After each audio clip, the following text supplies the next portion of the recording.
Welcome back to Ribbon Candy Hooking. I'm Deanna. It is great to see you. Were you just thinking, gosh, I wonder if in her new place she's having an enormous technical problem? Yes. But in the end, I think we're good. I'm going to say hello for a minute and then I'm going to scroll way down in the thread and see if indeed there are any problems. I won't just keep, I'm joking. I won't just keep talking and talking and talking if there are problems here that are beyond the ones that I first saw. Something is going on. So let me know what the quality is like. We have run one show last Friday night from my new place. We have the sort of highest boost of internet connectivity that I think is possible. So let me know quality-wise how we're doing here, because this part is really important. Oh, Crescent Moon, great to see you. I think I'm a half hour early. Well, I was almost a half hour late. Well, I'm 5 minutes late anyway. I'm so sorry about that. Great to see you. I'm checking out my volume. I'm checking out my stuff. It is great to see you. I will just preface by saying, hold on, let me scroll down first, make sure no one's going. Okay, thanks, Karen. So far, so good. Okay, great.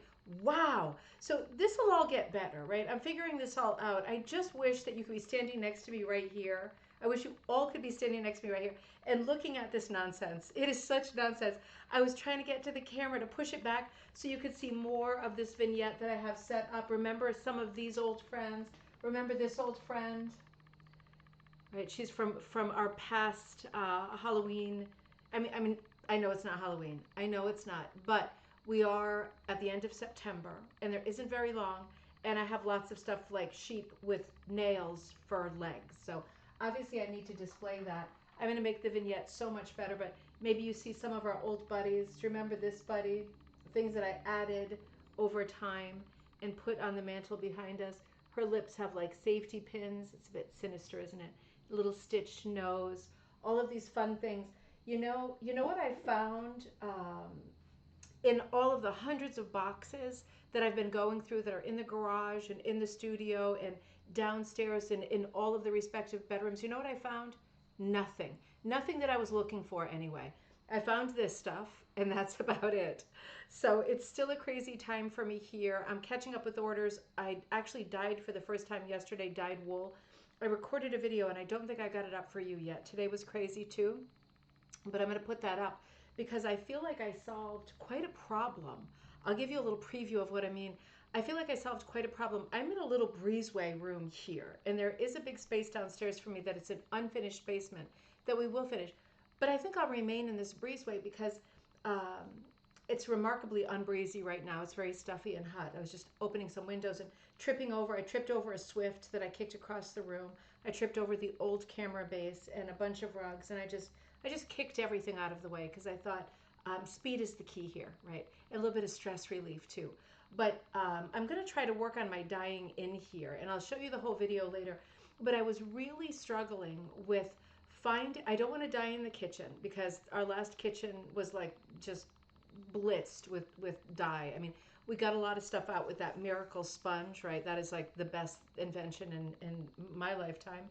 But, it just, I kind of crapped up the kitchen doing a lot of dyeing all of the time. And I thought, if I could dye not in the kitchen, have a safe space to dye with a couple of burners, 2, 3 burners, that kind of thing, I would prefer that. Even if I have to walk back and forth with pots and pans, I guess I can use the steps. I definitely can use the steps. I thought, let's do that. But I struggled so much with finding something that had a level surface that somebody who's 5'1", 5'2", can see into. Unlike a stove, I can't really see into the top. And I thought a little bit lower would be nice, and more than one level would be nice for when I want to clip the camera and do dyeing videos. Something kind of metal on top would be nice. And if there's a little bit of storage under where I can put the pots and pans when I'm not using it, great. I probably just described something that you already own or have thought of, but I didn't. I spent/wasted so much time on Facebook Marketplace looking for like tables that were a little bit higher, like tall table. And it brought me down the rabbit hole of like bar tables. Do I want a bar table? Not really. Too high, right, for someone my height. sofa tables, hall tables. I found all these words and I just kept chasing the words. Well, in the end, let me see if I can switch you over here. I found this little guy. Now he's not set up optimally right now, and I'm gonna put at least one more or another surface in there. But this is, come over here. This is a potting table or a potting bench, and it's a cheap one. This one was maybe like, I don't know, $70, $80, which is not nothing, right? But it's painted blue already. It has like a shelf up here where I put my dyes that I was using. This is the citronella lamp because I just saw a mosquito. But I've got two burners here. They're electric burners. I prefer gas, but they're plugged in. The top of the potting bench is metal, so it's waterproof, right? I've already tested that because I dyed like 20 colors yesterday. And I've got my two burners here. I'll probably add one more. I can put the dyes up here when I'm using them, lightest to darkest. So I could say, like yesterday, I did the Monet set because I couldn't find anything. I couldn't find anything. So I just ordered more yarn. I found the dyes, right? They were in a weird plastic container that's like, so you don't breathe it in. But I couldn't find anything else. I found bits of my dyeing stuff, but not all of it. So I had to rebuy a lot of stuff. And I dyed this set yesterday. And, I line up my colors here, light to dark. So I start each pan, if I'm going to do like really, really a light pink and then kind of a medium and then darker and maybe a maroon, I stack them in order because I can reuse the water. If it's like a tiny bit tinted, right, I can reuse the water. But if it's not, then I have to empty it and heat it up again. It's not ideal, but if you're just doing like a little bit somewhere else, this is a great thing. There's also this, that's the cheapness, right? Like the drawer doesn't show. I have, my little measuring spoons in here, my masks, my stirrers, and then down here, I've got the citric acid and like the pots and pans, the salad spinner, the frying pan that I carry into the kitchen, like to dump it into the strainer in the kitchen. So I'm trying not to move active dye color too much into the kitchen. And I just feel like for what it is, and they're, that's about the cheapest one you can get unless you go on Facebook Marketplace. And then, you can find like a used one. Then you got to transport it, so you need a bigger car than mine. But anyway, it worked out great. So that's one of my sort of gallery night things, little sort of tip trick thing that I found after so much struggle. Something that actually works for just a couple of burners, right? It's not gonna get me through a day of one of my epic days of dyeing like 150 colors in one day. It's not gonna get me there for sure. But if I'm just doing one project here, one project there, I got an order, I can't find anything, I need to do like a set amount of colors. That's great. That's great. And they do come in like different colors, so something fun. Now let me come back to saying hello. I just love the black cat. He made me laugh out loud. Oh, the Cheshire Grin. That is Colleen Tiefanthal, Beachnut Studio. That is her cat. He's going to be in the show tonight. I forget what his name is. Let me see if I can tell you right here, and then we'll look at him again. I love that too. He does have such a Cheshire cat look to him. He is super fun. Oh, Mr. Spooky. I think that might be Mr. Spooky. Let me see what the other choice is. Or do you know Jack? No, I think that was Mr. Spooky. We'll look at him in a few minutes. He is so super cute. Yeah, she sent that in. I miss my buddy Colleen. I want to remind you, I'll show you in the slideshow too, the Halloween party's coming up. And there's a lot of people signing up for it, which is great, but we will hit the ceiling soon. So make sure you're signed up for the Halloween party if you're coming in person. I'll talk about that in just a minute. It is in the Berkshires range in Massachusetts. It's in Lenox. And it is on Friday, October 24th, 7 days before Halloween, because Halloween's the next Friday.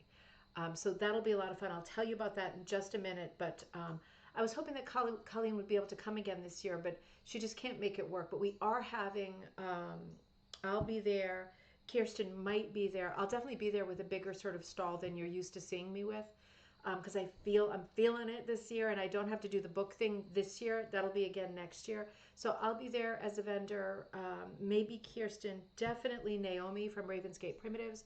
And I hate how my head is centered on this thing. It's driving me crazy.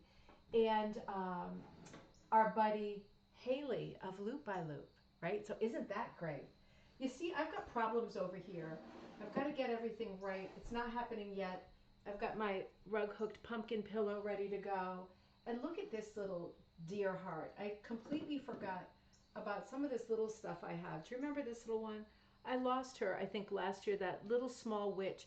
And she's got all kinds of pretty stitching and painting on her. And this guy, too, I don't know where he came from, but this is him. I'll get everything nice back here for us. And we'll be celebrating for a full month, and then we'll celebrate Thanksgiving, and then we'll go right through the holidays, right through to the difficult time of the year. We're going to do it all together right here. So we'll get started. Shut up, Deanna. Let's get started. Yes, let's get started. That was me. That was me saying that. I just hate asymmetry. It's driving me crazy. I'm not going to look at it. I'm going to let you can look at it. I'm gonna look at the thread. I was an hour and a half early. Daylight savings. Oh, totally confusing. It is total. Is it almost time for daylight savings? Holy mackerels, Kirsten. Greetings from Vermont. Happy Friday. We are having some beautiful weather here in New England. This is always an Indian summer these years, right? It's just hot all the time, but so beautiful. The leaves are definitely turning here in Connecticut, which is so nice. Becky, great to see you. Happy cocktail night. And you hope the move is moving along. It's really not. At this point, I don't know. Maybe there's something wrong with me, but it's really not moving along very well. I've hit a wall and I can't look at boxes anymore. I need to get on with my projects. I've got a lot of other commitments. Tomorrow I'll be at the Nutmeg Guild talking about Tigger, talking about the Halloween party. A lot of people want to sign up, but they're not good with the computer, so I'm going to be taking. Oh crap! I got to make a form. Good thing I said that. I've got to make a form. So I'm going to be out in person tomorrow, and then hopefully we'll have my mom and some family over the house. Who my mom has seen the house, but nobody else has seen the house. So I just said to my husband, we better get a toilet brush, right? Like it's like we don't think of these things. We don't think of these things. Like the toilet already looks like a disaster site. And I'm like, yeah, we need to squirt stuff with the brush if we're going to have people over the house, right? Right? Um, Lots of stuff to do before tomorrow, and busy weekend coming up. But I'm kind of losing momentum and feeling overly tired. This is just moving is not for the weak, is it? I feel like I'm not strong enough to do this. Oh man, Cheryl, great to see you. Cheers, my dears. I don't even have a drink at this table. I forgot to get a drink. Cheers, my dears. I'll pretend that I'm drinking something with mezcal. Something with mezcal. That's what I wish I had tonight. Kaz, great to see you. Happy cocktail night. You are back from your trip. Kaz, are you at some point going to send us some photos and some information about that? It was like a weaving, like a Swedish weaving class that you did, something like that. I would love to see some photos of that, if you took any, and if that's okay. Kaz, I'm flipping through my paperwork because I also want to say to you, Kaz, congratulations. Your entry to the Neville Public Museum's 80th Art Annual, which is a juried exhibit. Kaz got her piece into the museum exhibit, her piece that is called Badger State Muffin. And we've seen this piece together here. And this is a beautiful piece, right? It's a bit of a sampler piece with lots of techniques. Kaz, congratulations on getting that piece into the museum. That is such a big deal. I am so happy for you. I'm so happy and excited. That is fantastic. Super congrats. Myra, great to see you. Oh, hi, Deanna and everyone coming from Virginia. Great to see you and see you soon too, right? Oh, I can't wait. My happy thought right now is the party. I think that's how it's going to be every year because I plan to have a party every year, God willing. And I think I'm just going to be excited. Like when the kids go back to school and everything's crazy and whatever, I think my happy thought when I lay in bed at night, I'm usually too tired to even like pretend to read, like, or pretend to write in my diary. I write the first line like this and my hand starts doing like this. And I wake up and there's just these weird lines that they probably mean something, but I'm not the right person to read them. And I just lay there and think like, oh, what do I want to make? What do I want to bring? What rugs do I want to bring? How will I set up the display boards? Because I got more display things. I used to have, I think I did have 8, which makes 16 if I put them in the middle and you can walk around them. and I think I ordered 8 more, which is more space than I think we can fit. But I love thinking about it. It's very exciting to think and to plan. Um, oh, it's so much fun being back together. And Linda, great to see you. Cheers, my dears from New Jersey. Welcome back. Karen, great to see you. Good evening from cool and cloudy Black Forest, Colorado. Great to see you. Marty, great to see you from Whoville. Marty, I love what you sent. I can't wait to share it. And thank you for sending that second message to support it, to say, oh, I was working on this for a while. And I'll share both emails. Thank you so much. It's such a beautiful piece. And Shay, it was great seeing you in person today. Today was the day that we do our thing at the church in Hartford. We get together and everybody works on. Shay, I forgot to ask you because I had to go in a hurry to pick up Teddy. How did that punch needle work out? Did that work or was it too big? The only thing, we were, it was just 3 of us today, and Galen was there, who's a knitter. He's super fun and sweet guy. And Shay came, which was very exciting. And Shay was working on a piece. Shay, I didn't even check in with you on your piece. I was working on my piece. It's probably, no, it's not even here. It's somewhere.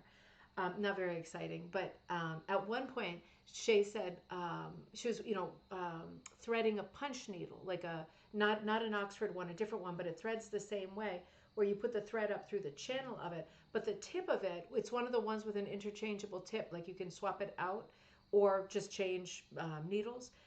I was worried that the tip was too big, and so we threaded it, and it was very thin thread, like a sock yarn, which you could obviously double or triple up if you were going to punch with it. This is for everybody, but if you were going to do that double or triple up yarn for a punch needle, of course you would have to cut it first. You couldn't just use it straight from the skein like a Victorian kitten playing with a ball of yarn. You couldn't do that, right? It would have to be finite because it would be doubled or tripled or quadrupled or whatever to get more thickness. But what I always worry about when the tip of the punch needle is large and the gauge of the fiber is very thin, I worry about punching a big hole and then that little thin yarn goes in there and he falls right back out because the hole is too big. That's the thing I'm the most worried about. Let me know how it worked out. Because it also depends on your backing material, right? If it's something that has really good stretch, like it's a monk's cloth that's got extra good stretch, it probably is not going to be a problem. If it's a rug warp and it doesn't have a ton of stretch, could be a problem. Linen, I think, would definitely be a problem with that scenario. Big tip, small gauge yarn. I don't think you could do that in linen or burlap. I mean, if you did, it would be a real challenge. I'll get down to the bottom in just a minute. And Catherine, great to see you. Cheers, my dears in California. Chrissy, cheers, my dears. Great to see you. Welcome. And Joy, great to see you too. Happy Friday. So happy to see my buddies. Joyce, great to see you. Happy cocktail night from Pennsylvania.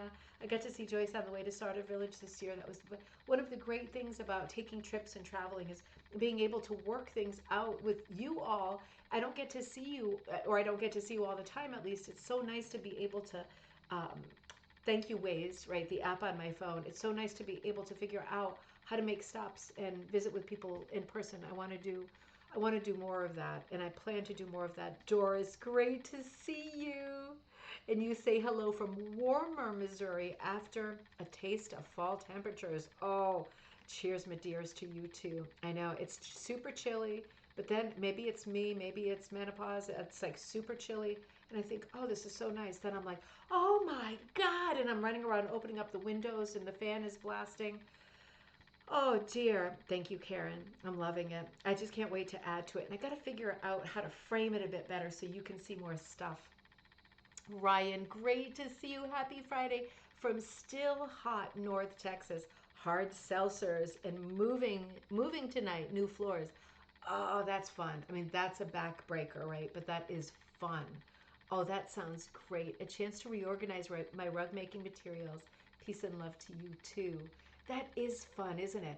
I'm having the same thing, deciding like, should I put flooring down it's a raised basement. It's not like a basic cellar floor. It's raised up. It's very tidy, no water, but a big space. And I started thinking, well, the kids want their area to be carpeted, so that's going to cost a lot. And then I thought, do I really need like flooring in my area? Like, or should I just maybe take it easy and maybe do like old timey just paint and throw down my million rugs? I might do that for now, just to hold on to money for other things that will certainly happen, right? That I haven't even thought of yet. But I hear you on that because it's so hard. And this is exactly where we are too. Like I want to put the kids' recliners downstairs and set up that room for them. But until the carpet guy came on Wednesday, he was supposed to come back with a quote. It's a Friday. He never came back with a quote. I know it's like maybe that's not a long time, but when you know that it's going to take forever after the quote for him to come and lay the dang carpet down, it's like, come on, let's just keep this thing going. So I might just call a different carpet guy because until everything is a domino effect, until the carpet guy gives us a price, comes and puts the dang carpet down, then we can put the huge chairs that are taking up space in boxes, open those, put those out. Then I can put out bookshelves and other furniture that's like Les Mis, right? The house still looks like the set of Les Mis. Stuff just piled up like blockades, right? Like everywhere. It's all a chain effect. It's so awful when you have to do these projects. But good job making lemonade, Ryan. It is great to have the opportunity to rework your stuff and rethink your stuff. That is definitely great. Paula, great to see you. You're in Southern California. Great to see you. Welcome this Friday night. And Judy, great to see you. Thank you. Catherine says, looks awesome. Sounds great. Thank you. Catherine, and great to see you. I am loud and clear. Fantastic. Cheers, my dears. I'm going to wait for someone to come rattle my cage and I'm going to ask for something to drink so I can do cheers. April, great to see you. I'm also loving the festive decor. The one thing I realized and regretted, I'm so looking forward to the party, but the party falls on my favorite day of the year. How could I have forgotten? The Halloween flea market in Providence, Rhode Island. It is like the evening of. So I'm going to miss that this year. And that is where I got every single thing that you're looking at, like every little face and then some all came from there. So I'm going to try to find some of the crafts people who get stalls there, see if I can look up their Etsy stores and stuff so I can do kind of a cyber sweep. I hate missing all this cute stuff that they do. It's different every year. I know I'll find another place and it'll be just as great. Um, all right, let's keep going. Linda says, your background. Okay, all good. Great. Oh, I'm so glad. Marty, oh, but September is Halloween Eve. That is true. It said so on Facebook. Well, it must be true. And I'm going to take it because it's such a short season. And I'm going to have to admit that on October 31st, obviously it will be Halloween, we'll be celebrating. And on November 1st, I will already be listening to holiday music. It's got to be that way. I'll start with Snoopy because it's kind of like neutral, right? It's not full blast. But I will. The holidays for me this season, it just doesn't last enough. None of them. Halloween gets like 1 month at best. The American Thanksgiving, 1 month at best. I like to do all the harvest stuff, and then I celebrate Christmas. So then it's like not, boom, boom, boom. You don't get a lot of time to dig in. That's why I try to extend everything. And I'm going to be one of those people that everybody makes fun of, that decorates too early or whatever. That's okay. If that's the worst thing I am, I can live with that. Carol, great to see you. Thank you. It is great to be back. I'm standing in front of my set. I don't have any, you can't see, but down here I normally have a rug. I'll figure all that out. I can't find the carpet tape, but I'll put something really pretty there so we have lots of stuff to look at. I won't always be here, but I'll be here a lot, just like the old days. Sharon, great to see you. Happy Friday. Oh, Catherine, I'm just catching up on the chat. Rita, my love, great to see you. Howdy, nice to see you. You are my happy time today and having, oh, stop it. You had emergency surgery yesterday. Oh, dear, oh, dear. You'll be okay in a month. I will be thinking of you, sending so much love to you, so much love. Recover fast. I'll keep all those good thoughts in the front of your brain, right? That really does help, doesn't it? And you are always super positive. I love you so much. Tell me more about that when you get a chance. That's really not good news. Um, Kirsten, very cute. Tiana, do you need a coroner's slab? You know what? You know what? I do. I wish I would. I could. Yes, I need something that's metal and big for all my dyeing. I do need a coroner's slab. Um, I'm thinking you're joking, but that would actually, something along those lines, or a kitchen table of the same description would be great, because I will set up a dye area downstairs too as soon as everything is settled. And I could use something really large like that. That is, but it fills lots of sort of holes in my life. Like I need more Halloween, and yeah, coroner's lab, and I need more space to do my dyeing. Need 2-for-1 special with the coroner's lab. That is a brilliant idea. Thank you. It is so good. Oh, Doris, I thought you said you just got a potty table. No, no, we have one bathroom in this house. That is the next thing that has to change, because I'm going to say it, wet my pants twice, just because the kids are in there for so long. Every time I wait too long, I'm like in my 50s, and they're in there and I don't know what they're doing. I mean, I know what they're doing, but I don't know why it takes so long. And yeah, I've already had like 2 accidents, and a close accident out in the yard. Good thing nobody can see us on any side. We need another potty in here. I will tell you when we get another potty table. It better be soon. Oh man, nice setup. I'll have to keep the table in mind. Yeah, it is super handy. It's small, but they do come bigger. I think I could use a bigger one for sure. Janet, great to see you in St. Augustine, Florida. Great to see you. Welcome back. And Judy, I've seen folks use those standard Costco folding tables. Ooh, and just cut PVC pipes to extend the legs. Ooh, I think the legs will slide right into a 1 inch or 1.5 inch pipes. Judy, interesting. I've got one of those tables right there on the other side. I was going to put it away or put it into the basement because I don't have this much room in the breezeway. I think you're onto something great there. That is really, really smart, because I could lift up the table and still. Judy, I wish that I would have asked you. I mean, I'm very happy with my potting bench, but that makes a lot more practical sense for downstairs. I might not need the coroner's table, but because this is also waterproof, but I might still look for one on Facebook Marketplace. I always need a reason to doom scroll, that's for sure. Great ideas. Yeah, I hope you're on the mend. We love your decorations. Thank you. I'm hoping to get there if my back allows. I know, Kirsten, we're hoping so too. I think it will be fine. It went so well last year, so I'm thinking same kind of energy. Fingers crossed, eyes crossed. Dave, great to see you. I got your thing into the show. Great to see you. You are having your cider and pizza, and you are working on your rug. Are you working on your braided rug? Braided rug is in the show tonight. Cass said it was Copenhagen.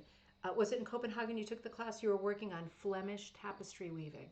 That sounded absolutely beautiful. I would love to hear more for a future show, maybe a whole show if you took lots of pictures. I would love to hear more.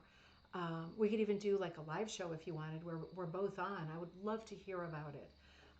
Any kind of classes like that you all take is so interesting to talk about. And you've seen me do before split screen live shows, and you don't need any special technology, right?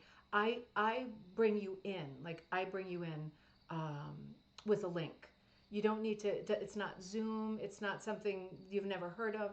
I bring you into these shows with a link you just click on.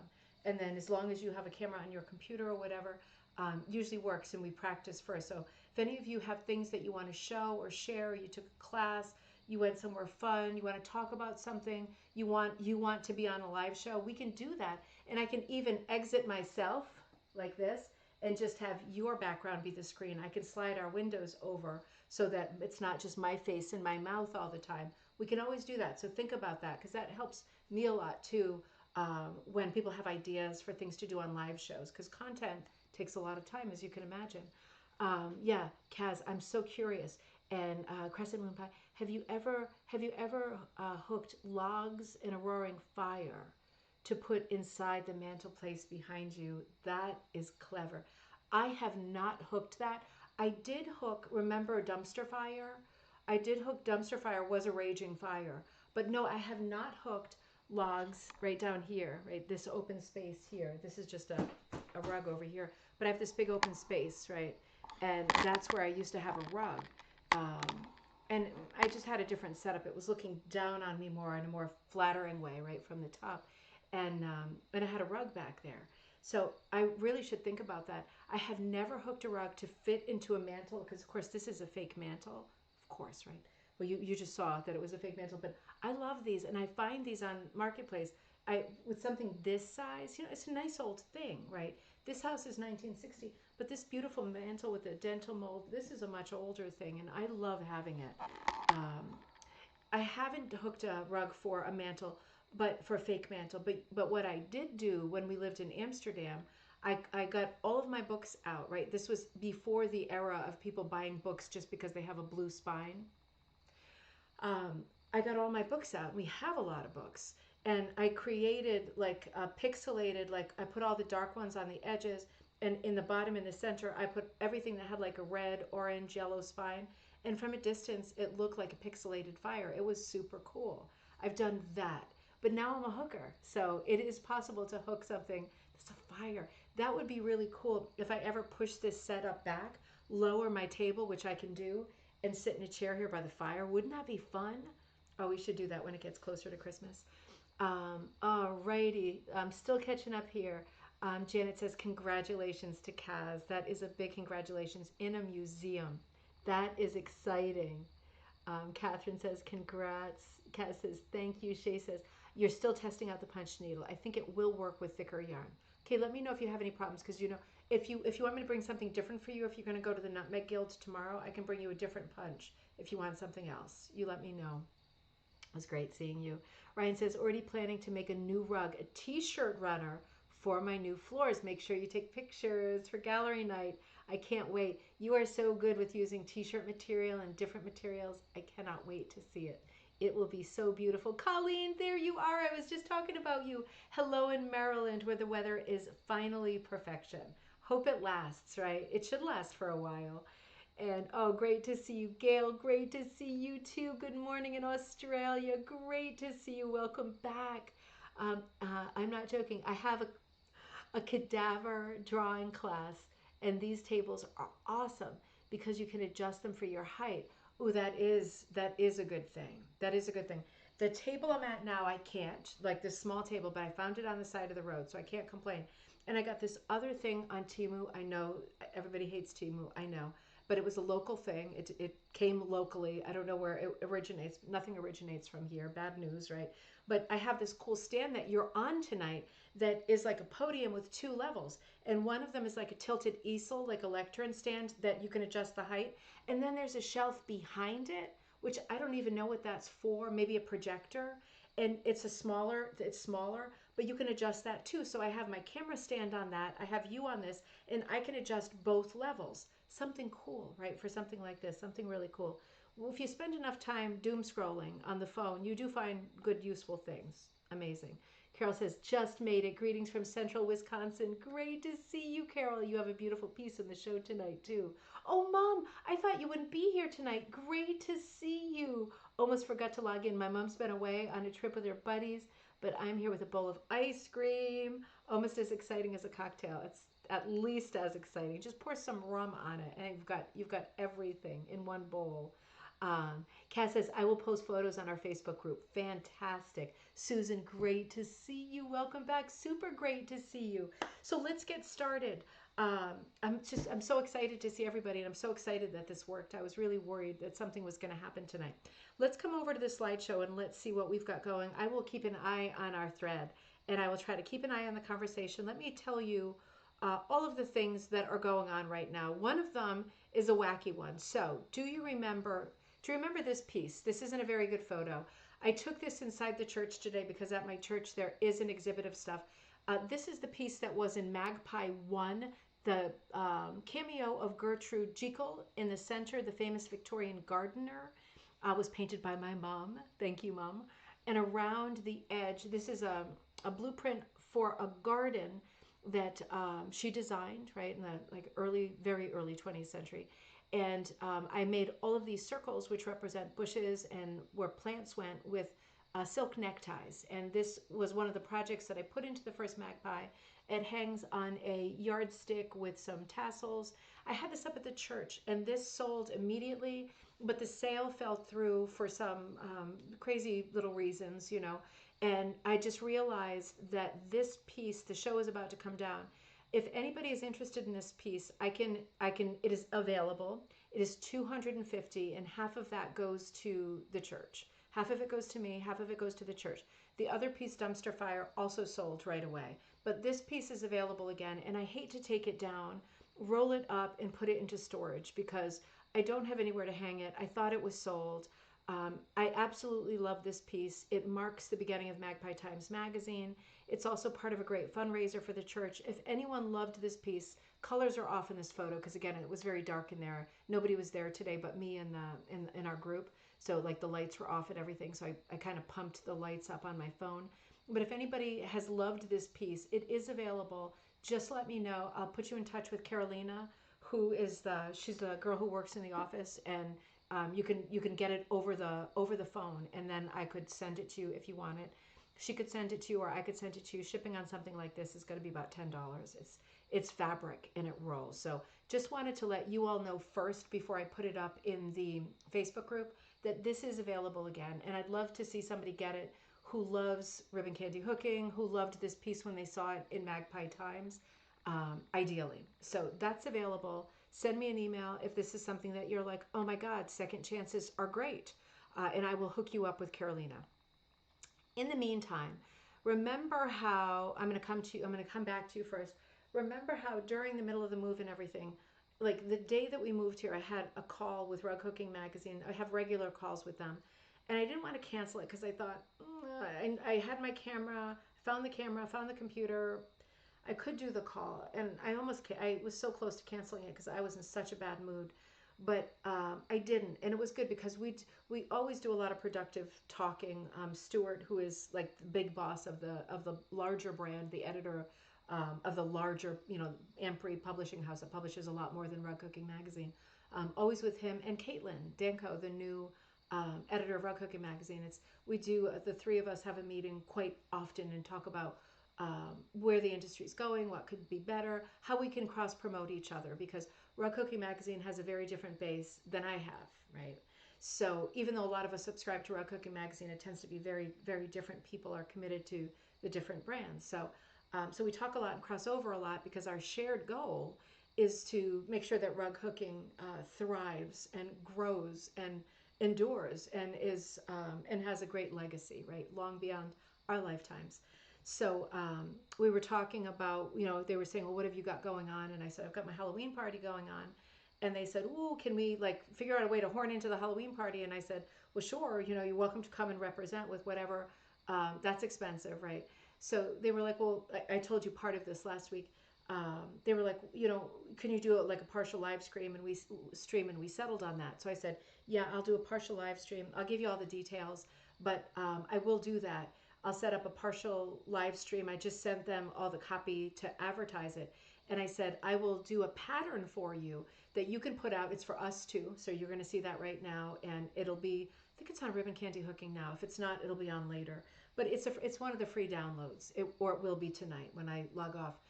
And the idea is that during that live stream, for people who can't be there in person, you can log on for a good hour, and I'll walk around, visit with the different vendors, show you the rug show in full, right? Look at the rug show in detail. So it probably will be more than an hour. And I'll visit with the people who are there and see what they're working on. And some of them will probably be working on the free pattern. And then the people at home maybe have downloaded the free pattern and they're working on it too. And I'll be working on the free pattern. So just a lot of fun. It all links together. For those, I hope that we can be together, and I hope that you can be there.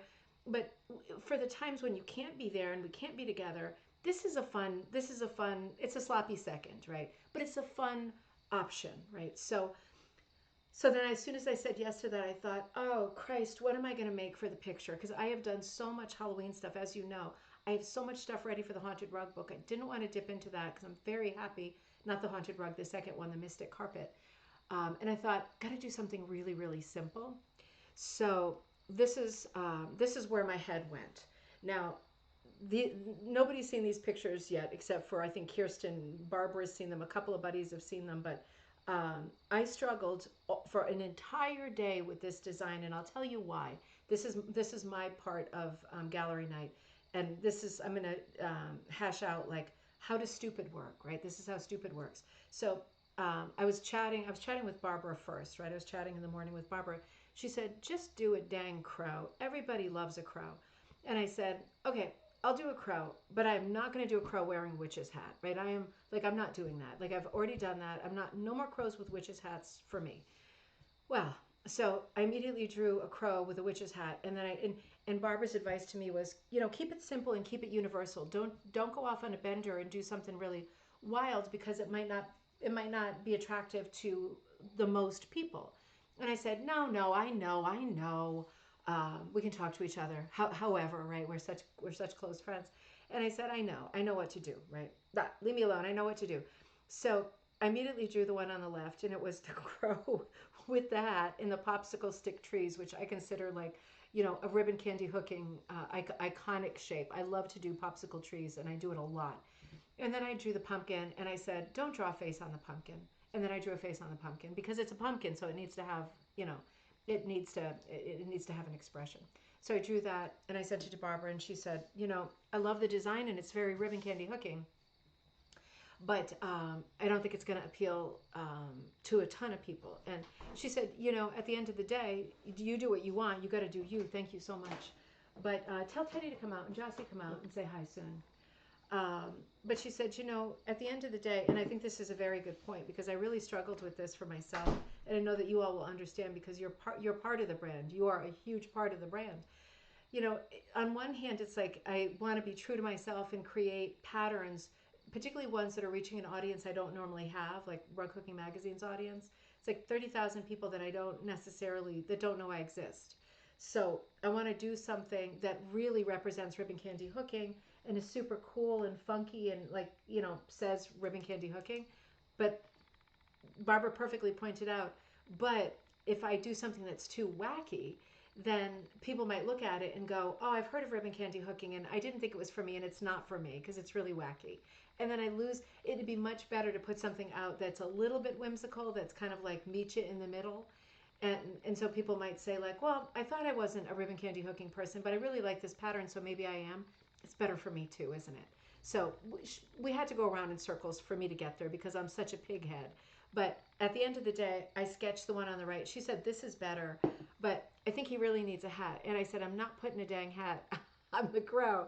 But you know what? In the end, Barbara is always right. There's just no question.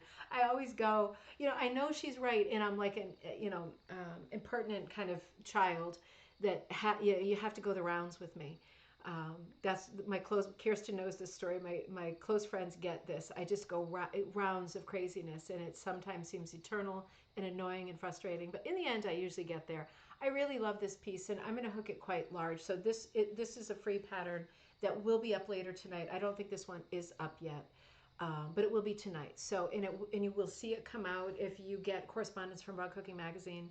You'll see this come out. This will be the pattern that we put out for the Halloween party. You don't have to hook it. You don't have to hook it for the party. You don't have to hook it at all. But if you do want to hook it, I think there's a lot of room here for fun. Now, I'm going to hook this like fairly large. This could be hooked very small. And this would also be a fantastic mini punch. It'd be a great embroidery piece. It'd be a great quilter's piece with some hand embroidery on it, right? There's so many ways that you could do this piece. You could felt this piece. But I think I'm going to do it for me quite large, probably something like 20 tall, which is larger than I would do a primitive.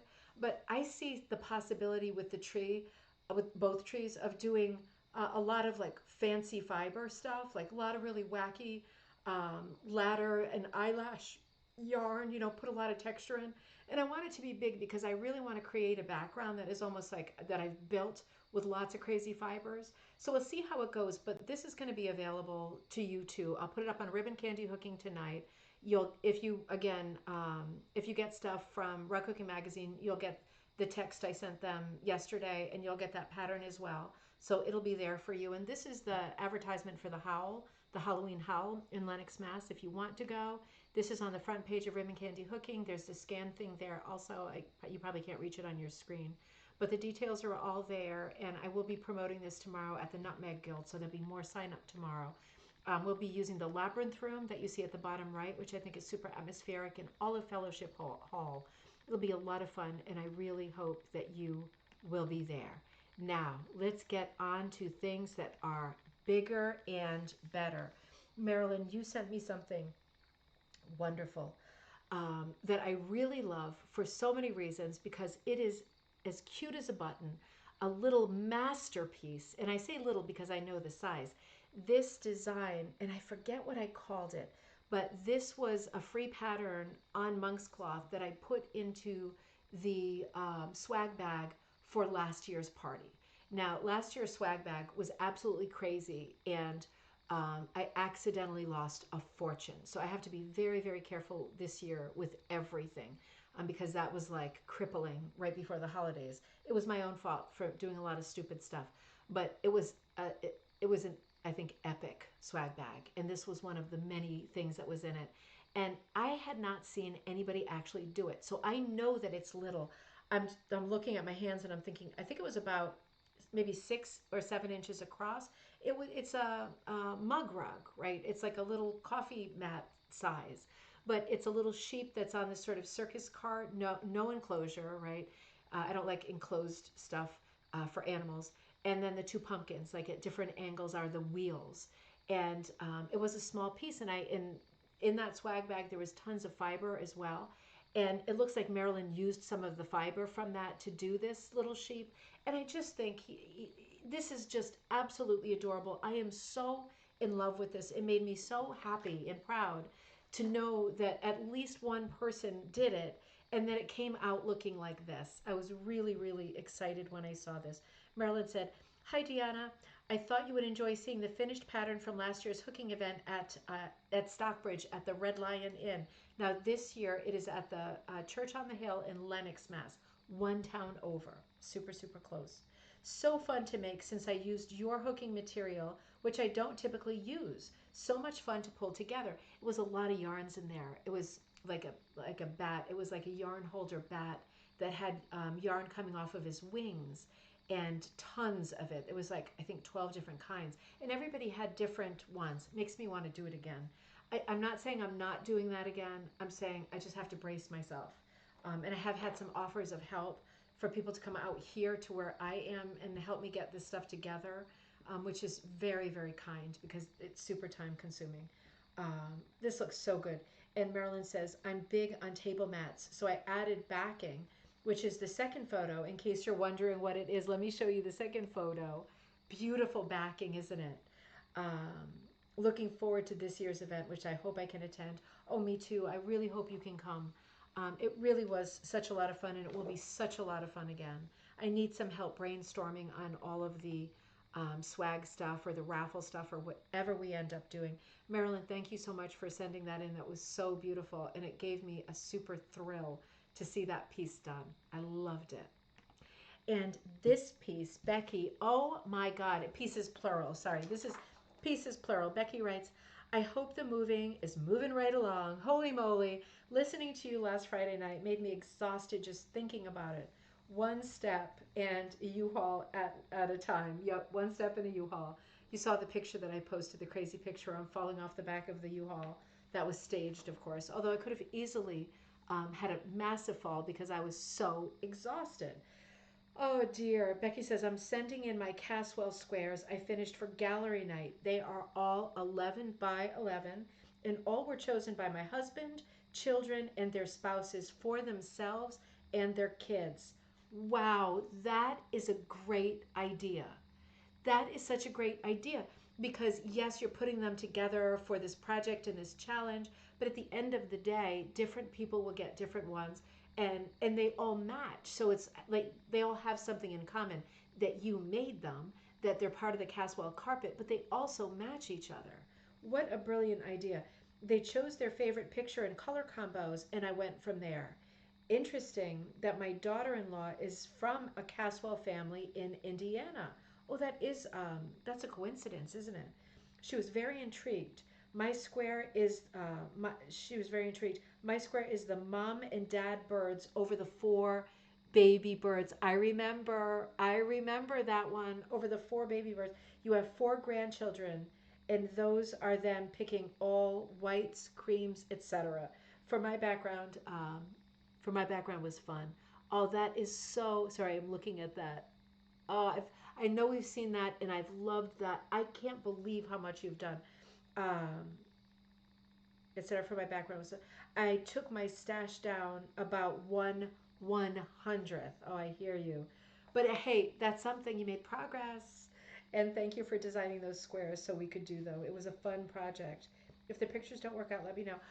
No, these pictures are amazing, and I absolutely love them. And you just reminded me, I've got to get back to my Caswell carpet too. I've got a couple of squares that I chose that I put on backing that I have not done yet. But of course, these can be done any size. I do have them at Ribbon Candy Hooking. You know, the Caswell carpet is from the 19th century, and it is a needlepoint carpet that was made in Castleton, Vermont by Zerua. We haven't said her name for a while. Zerua Higsley. Was it Higsley? Something like that. Anyway, remember how so there was a challenge. After I announced the challenge, I found out, right, because I haven't been hooking. I've been hooking for a few years, what, 6, 7 years, right? I hooked 10 years ago, but I did one piece. And then, then I was living abroad and all that. So I haven't been like a hooker for a long time. I didn't know that before, like 10 years ago, there was another Caswell challenge. But my point is that, and that was a beautiful one too. My point is that the carpet is old, and we are at Ribbon Candy Hooking doing a Caswell Carpet Challenge. So there is a Facebook group that's like a sister group to Rug Hooking and Punch Needle Club. That's our big Facebook group.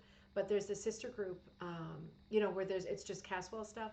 So that's fun to participate in that. But remember, I am trying to do the overarching thing of having a show in Castleton, Vermont, because the just checking to see if anyone wrote the name. I want to say Higsley, but I might be wrong.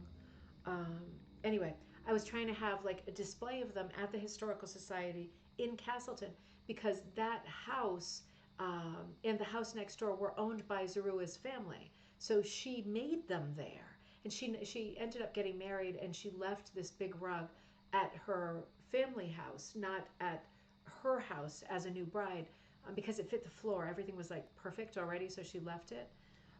In any case, my dream of doing that, we got a little bit closer because Kirsten is nearby and drove over to Castleton and spoke to someone. And so at least now we might not be able to have a thing at the Historical Society because of size, but at least there's contact information and some more ideas, because there's also a college right there in that town.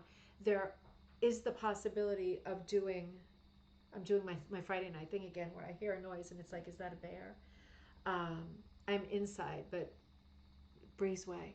Um, I am thinking through, and I will get in touch and see if there's a possibility of us having like an event up that way where we do the display in Castleton, still visit the Historical Society, maybe have a hook-in, make an event of it. So that in my mind is still happening. And I will give you more information on that. A huge thank you to Kirsten for getting us further in that conversation. It turned out the person I was corresponding with for, I forget what reason, it wasn't like a devastating reason, wasn't there for like ages and ages and ages, right? Something like that. So she wasn't answering, but now we're back on track with the Caswell carpet stuff. Zerua Guernsey, thank you. Thank you so much. You all are so good. Thank you so much. So absolutely beautiful. And if you haven't seen these pieces yet, they are on the internet. They do belong to the Museum of Folk Art, but the Caswell carpet as one unit belongs to the Museum of Folk Art in Manhattan. But they do not have it on display. They haven't had it on display for years, and they do not plan on putting it on display anytime in the near future, which I think makes making these squares and celebrating Zerua's patterns important, because we haven't seen this in person, the rug, for a very long time, and it is a very delicate and enormous textile. It is considered one of the 3 most important textiles in the United States, hands down. I personally would put it at number 1, like without any hesitation. In any case, Becky, these are absolutely beautiful. Let me show you some different views. Hold on.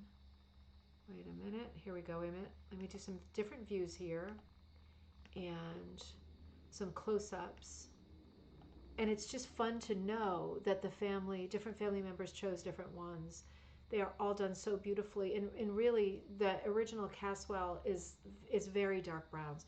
Ribbon Candy Hooking, also, I have a color set of Caswell colors. It's like lots of browns, little bit of blue, little bit of pink and coral, little bit of white, not off-white, no real white, and creamy kind of vanilla. those are the colors of the original carpet. A little bit of sagey kind of country green, and it's so great to see the examples that you all are doing because you're doing them with different color palettes, and it's bringing them to life again. I think this is so exciting. It is exciting.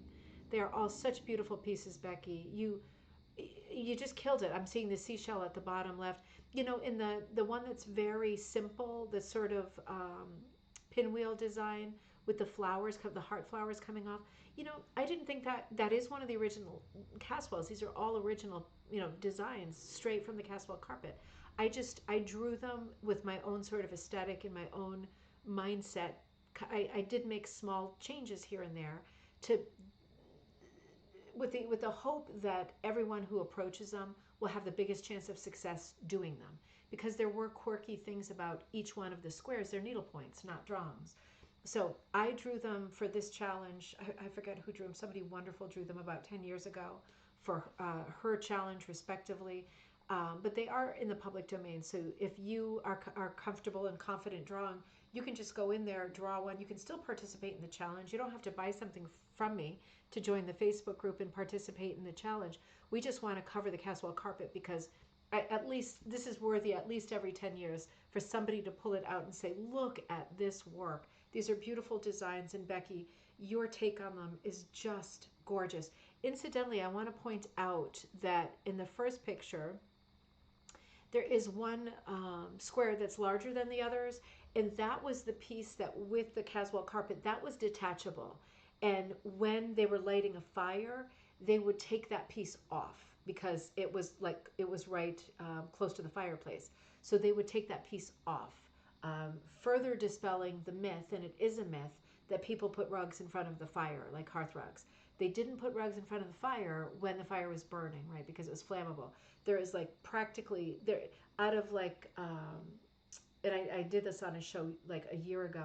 Out of like a survey of thousands of early rugs that were looked at, like 2 or 3 had remnants of fire, like, you know, bits of fire had like crackled and popped and gone on it and burnt it a little bit, but by the vast majority of rugs had no evidence of being anywhere near a hearth. So just like with this rug, this was detachable because they did not want it to catch on fire, right? It was there for decoration, but as soon as they lit the fire, they wanted to be able to take the rug away. That's why that piece is larger. Judy says, I wish the museum would at least re-photograph it for higher quality images. Amen to that. I feel exactly the same way. Susan, you are on deck, as you can see.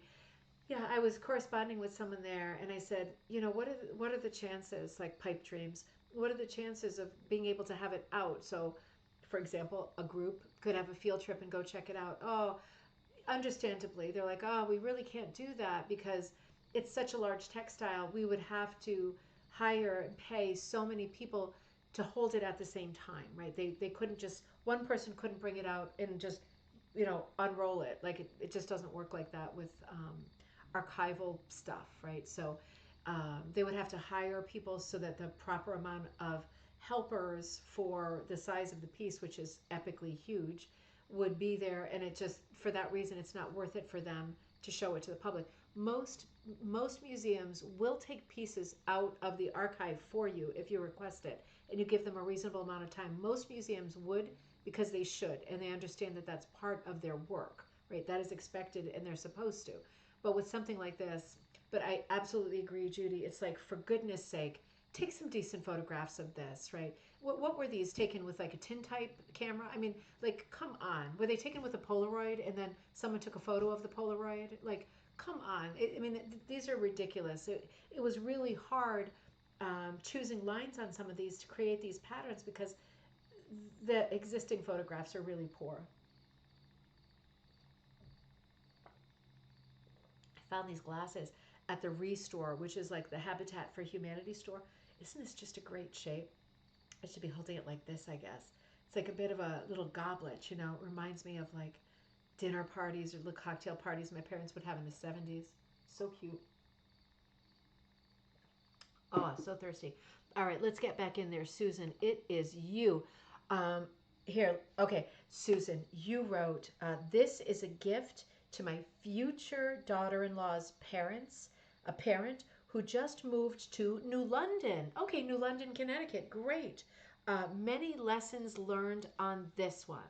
Now, I gotta say, what do you mean? Because I'm gonna make it a little bit larger in a second, but I mean, this looks so sharp to me.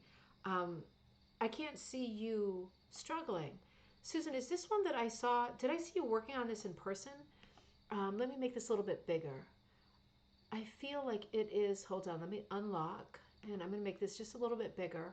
Now, many lessons, well, there's always lessons to be learned, right? Oh, you saw that, oops, wait a minute, what just happened? You saw that glass on eBay. Were you doom scrolling on eBay, Kirsten? So cute. Oh, Susan, this is so pretty. Now, I don't know, I mean, anything can cause you grief and aggravation, right? That is the very nature of life itself.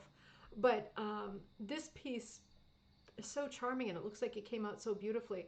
I gotta say, I love the amount of color, of like spotted color. It looks like you put some letters into the ground under the tree, like the base of the tree. I love the pattern. I love how it sprawls. I love how unliteral it is. Like the flowers on this flowering tree are so huge. The tree seems to have great stature and great weight, and yet the flowers are Jack and the Beanstalk flowers. It's a really cool piece. It's very whimsical to look at. It's a very balanced piece, but it's got so much energy happening. I absolutely love this piece. I love your handling of the greens with a little bit of yellow trimming. Those little pops of color are so charming. Really adds a lot of light and interest to those darker colors. Susan says, I was sent two things, and New London is the in-law gift. Oh, in the in-law gift. Okay, I see. I sent two things. Oh, okay, I hope I have the other one. Oh, Susan, I hope I have the other one. I don't, you know what, maybe I do. Maybe I do. Don't, hang on, I bet I do. Um, I also love the background, Susan. I love the antique black in the background. Antique black, if you're new, is like, it's an it's a way of doing a black background that is not perfectly solid. So antique black, as a definition, can vary from one maker to the next, but at the end of the day, the literal definition is that you're trying to give something a black background and you want it to look old. Now, you can achieve that in different ways because blacks originally, and blacks still are loaded. And if you're a dyer, you already know this. If you dye your own, wool or yarn, black is loaded with purple, indigo, fuchsia, right? There are a lot of pinks and blues in black. So when a black breaks down historically, right, depending on the fiber and depending on the dye, right, because chemical dyes came in the late 19th century, right? So even though they were chemical dyes and they're very color fast, they fade over time, right? As Robert Frost said, nothing gold can stay, and certainly nothing black can stay. When black breaks down, it often becomes shades of like a sort of pink, magenta, purpley, and blue. When I make my yardage of antique black for ribbon candy hooking, that's my secret, right? It's not a secret because I always tell you, I do black with pops of very faint pops of pinks, purples, and blue because those are the most distinct colors. Those are the colors that hold when the black recedes, typically, historically. But a lot of people, what they mean to do is kind of a faux or a mock antique black. I'm thinking of mock turtle soup now for some reason. But if you want to do kind of a faux antique black, and you just want it to look like it faded, then you're probably more likely to go to browns. And if that's the case, you can either use a material that's dyed many colors modeled to create this look of an antique black background, or you can just use lots of your strips. Just put all of your dark colors into one place, into one rag bag, and just keep reaching for that one rag bag. When you pull out the colors, make a good decision as you go along and step back often. But if you mix in the different shades of black, and yes, there's many shades of black, with different shades of gray, different shades of brown, you will get an antique black. And it does add so much richness and interest to the back. Susan says, this is the Caswell block. Of course it is. Oh my God, I knew I had seen it somewhere. What is wrong with me? Honestly, what is wrong with me? It's been a while, that's all. I have brain damage from this move, truly. This is your castle black. The background is a default of knowing I was going to run out. Okay, so you did it for the original reason that people did do these mixed backgrounds. You thought you were running out in this case, so this is preventative styling. But in the old days, right, they just ran, they hoped for the best, played chicken with their materials, and if they ran out, they would just make a good decision about what to use next. But what they would not do is stop, give up. I'm guessing they also didn't cry themselves to sleep, but they would not lose momentum. In the old days, you only had so much time to yourself, right? So before someone was like pressing on you to use your time for something more friendly or whatever. So you would just have to keep going. You run out of your materials, you have to keep going. Figure out how to make it work, right? Make do. And you just be looking for similar colors. And in some cases, people would pull out some and kind of redistribute the different colors. If you're adding gray, redistribute the gray so it's present through the whole background and looks kind of intentional. But usually people did not have the time for that. They just kept going and just changed color.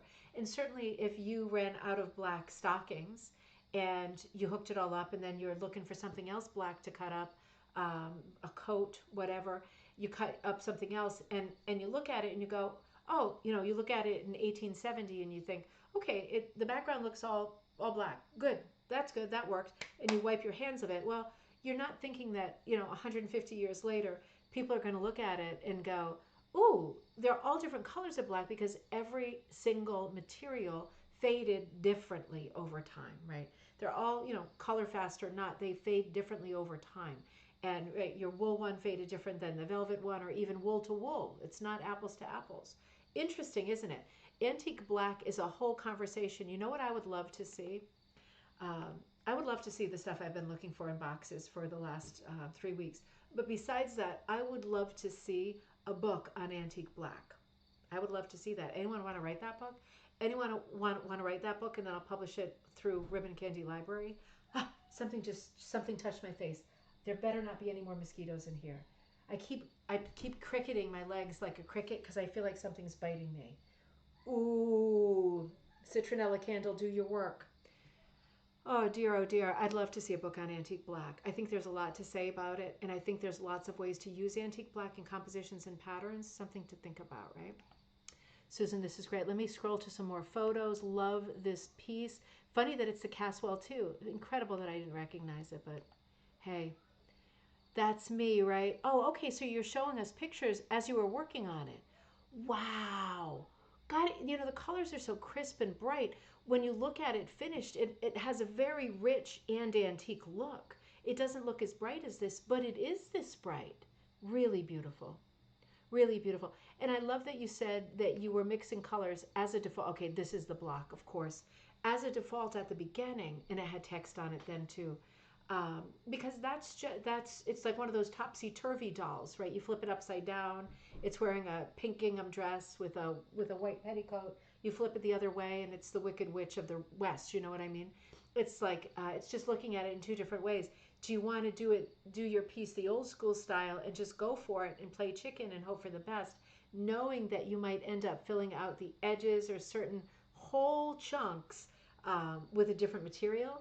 Or do you want to distribute as you go, realizing that you might run out, right? Two different approaches, and I dare say two different approaches for two different kinds of people. And thank God we are all different, right? And we have different ways of doing things, different ways of seeing things, different ways of proceeding. This is the other piece, Susan, isn't it? This is New London. So this is the piece for the in-laws, right? Because they're, moving to New London. Absolutely beautiful. It's got that great whaling history. It is a city that it looks like it's having a renaissance. What a great time to jump in. What a lot of history, and what a gorgeous piece. This is a really simple piece that does have so much nuance happening, right? I love, instead of doing the classic McGowan border that's just kind of the squiggly border with flowers or scrolls or something, you've got a very irregular border. I hope you can't hear Jocelyn shouting right now. She's having fun. Nothing's wrong, but she is being very loud. It's the same kind of squiggly border, but it's much more contemporary looking. I love the irregular nature of it. It has a lot of whimsy, right? It's a lot of fun, but it still reminds me of antique rugs that have this kind of wavy border, right? To host florals and scrolls and things like that. I love that you've got the text in there. I completely agree, Catherine. This has got so much personality. He's a funny little whale, lumpy little thing, huh? He's probably a really big thing. And I love the mix of the blues again. So, Susan, I'm wondering again, did you run out of material, or are you just getting to be really good at this technique of looking like you ran out of the material? Because I can see you did some outlining around the edge of the waves in black, but then you stopped and you used a lot of different colors of blue. I'm wondering if you're doing kind of the faux or the mock, uh-oh, I ran out of this, uh-oh, spaghetti-o, or if you actually are running out of stuff and you're using your scraps. Shay loves this piece too. Such personality. Such a fun piece. And it just goes to show, for people, I love to say, everybody, so many people think, not everybody, so many people think that they can't design. And everybody can design. When you think about when you draw something, all you need for a rug hooking design is a great whale like this, and then words. And then you already know how to do the rest. If you're a rug hooker, or you're about to be a rug hooker, you're enjoying thinking about it and flirting with it, maybe you're going to do it, you know that when you get going and you start filling in the materials, it takes on a life of its own, right? Part of it is you are like the host, right? It's working through you, like you're possessed by your own materials and your hook. You're the host. It's working through you, but materials will do their own thing, and they will convince you to make changes and to improvise as you go. And no matter how sort of strong of mind you are, you will bend when you start working on a project and your materials start to speak to you. You will bend because you have to, because with experience, that when your materials and your piece are saying to you, a little bit more of this over here, a little bit less of that, let's strike out and try this. Do we feel cute today? Let's try this and do something completely different. It usually works out, right? Because it's so inspired when you make those kinds of changes. Yep, you ran out. Amazing. So this is a great hat tip to get out your supplies, even stuff you don't have enough of. Figure it out as you go along. You will be so surprised. Gail says the whale is so lovely. You will be so surprised that it does come out very well in the end. I promise. It'll come out like this, even if you run out of your colors. Susan says, lesson learned. Measure twice and don't pretend you have enough. I agree. Distribute as you go. And I love how you put like the little sort of lines in the north east corner where it's a darker teal background. I love how you put those little lines in. Just lots of color right there. Very, very nice. The in-laws are going to love this. And please say, welcome to New London for me too. Welcome to Connecticut, to New London. And here you were you were checking yourself, right? Because you were using a lot of mixed colors. You were running out all of these problems, but they're not really problems, right? They're challenges. And you put on your big girl pants, which is something I rarely do, and you did a color and contrast check. So it's amazing that you did this. Good for you for doing this. You can see that you're right on. Everything is okay. It's completely working. There's a very severe color shift, and that's what you want. You can read it very well, very easily, whether it's in black and white or not. Very well done. And Diane says, lots of energy created with the text going one way and the whale going the other and running out of color on the rear end area. Yep, those are great observations. I agree with you. There is something about the way, Susan, you designed this, right? There is something about the shape around the whale that is so spontaneous. It like feels like a splash, but again, it does remind me of older pieces. I think that's such a lot of fun. Carol says, squiggly around whale looks like abstract outline of Connecticut and Rhode Island. Oh, how interesting is that? That is so fun. Carol, leave it to you. That is so fun. Now, hang on a second. Hello. Here he is. Hi. Here he is. Hey, my Ted. He's tall. There he is. You gonna say hi to all your buddies? Oh yeah. You look over here because you know that you're gonna get some hellos. Thank you. What a good boy, huh? Thanks, Mom. He's having a happy Friday night. Oh yeah. You gonna say anything Except for else? my throat's kind of. Yeah, his throat is really bothering him. Here it comes, Ted. Here it comes. Thank you. He loves it. He feels so special. I thought. Oh. Yeah, no, down at the bottom. Yeah, down at the bottom was like more recent stuff. Yeah, I thought it was like on the top. I love this shirt too. It's so super sharp, isn't it? This brown, the brown and black shirt. So super sharp. We're gonna have a party tomorrow. Gami's gonna come over. Jess and Tomo. Tomo's coming. Yeah. Some of our buddies. It'll be great. And Gus and a few other Gus people. is coming. You want to tell them about the whistle? Whistle in our club. Sorry, in our class, I had to do a. Oh, hello. Yeah. He's so grown up. You had to make a stupid whistle, huh? Whistle. It wasn't that bad, kind of. It was like my teacher helped me with a lot of it. It was a pumpkin, actually. I just got. Oh, it was a pumpkin-shaped whistle? Yeah. Oh, you didn't tell me it was shaped like a pumpkin. It was a bit like flat. I made a stem. Like you told me. Yeah, you told me. Yeah, you could like kind of play it in different tunes. It's pretty good. Yeah. He's saying it's pretty good, but 2 days I picked him up and he was very upset because the dang pumpkin, the dang whistle wasn't... The thing, it wasn't like, I wasn't really scared that I was going to do it in craft. I thought that I was not going to have enough time to finish it. Yeah, I know. You get yourself stressed out about stupid things. I do. I do too. All right, I'll see you later. Love you guys. Love you too. Oh. What a sweetie, huh? He's such a good boy. Such a good boy. He was so upset about that whistle. He was so upset about that whistle because he had to start from scratch twice. He screwed it up. He screwed up the whistle twice. And it was like he was just, when I picked him up from school, it's a pottery thing. It's like made of clay. And the teacher was out sick. And he was so afraid that he would get a 0 in art class on this dang whistle because he had to start it again twice. But at the end of the day, he got there. And now he just has to paint the whistle. Such a thing. Whoever would have thought that this whistle could have caused so much stress in this house? Well, thank you all. He feels so special. He really does. He feels so special. He's going to come to the Halloween party too. Oh, this is what I forgot to tell you. Wait, time out. Halloween party for those of you who are coming. Oh, Teddy, can I have some cider? I don't think he hears me. Halloween party. So I booked, because some of you were emailing to ask, where did I book? I booked the Oak and Spruce. Remember where I was talking about the Oak and Spruce last week? I booked the Oak and Spruce. I think it's a Holiday Inn.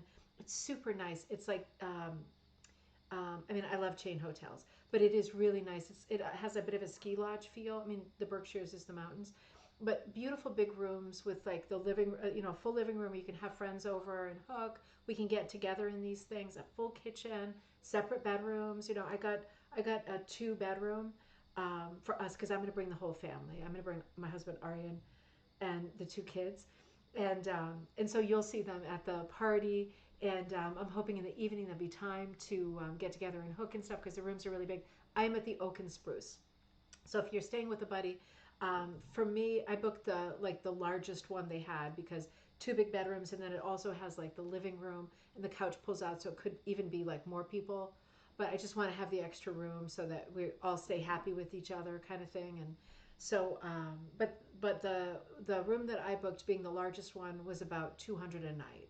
So I mean, it's a lot. It's a lot. I mean, that I don't lose 200 without noticing it. But it's such a fun time, and it's gonna be a fun time. Just to let you know, because I know a lot of you are coming. I'm gonna arrive on Thursday at some point. It might be that I take the kids out of school Thursday and Friday. I'll have to see how it goes, because I'm hoping I want to get back on Saturday because there's a lot of Halloween stuff here. But on Thursday, I'll definitely be there on Thursday because Friday's the party. On Thursday, I'll probably be walking around the center of Stockbridge and the center of Lenox getting some dinner and stuff.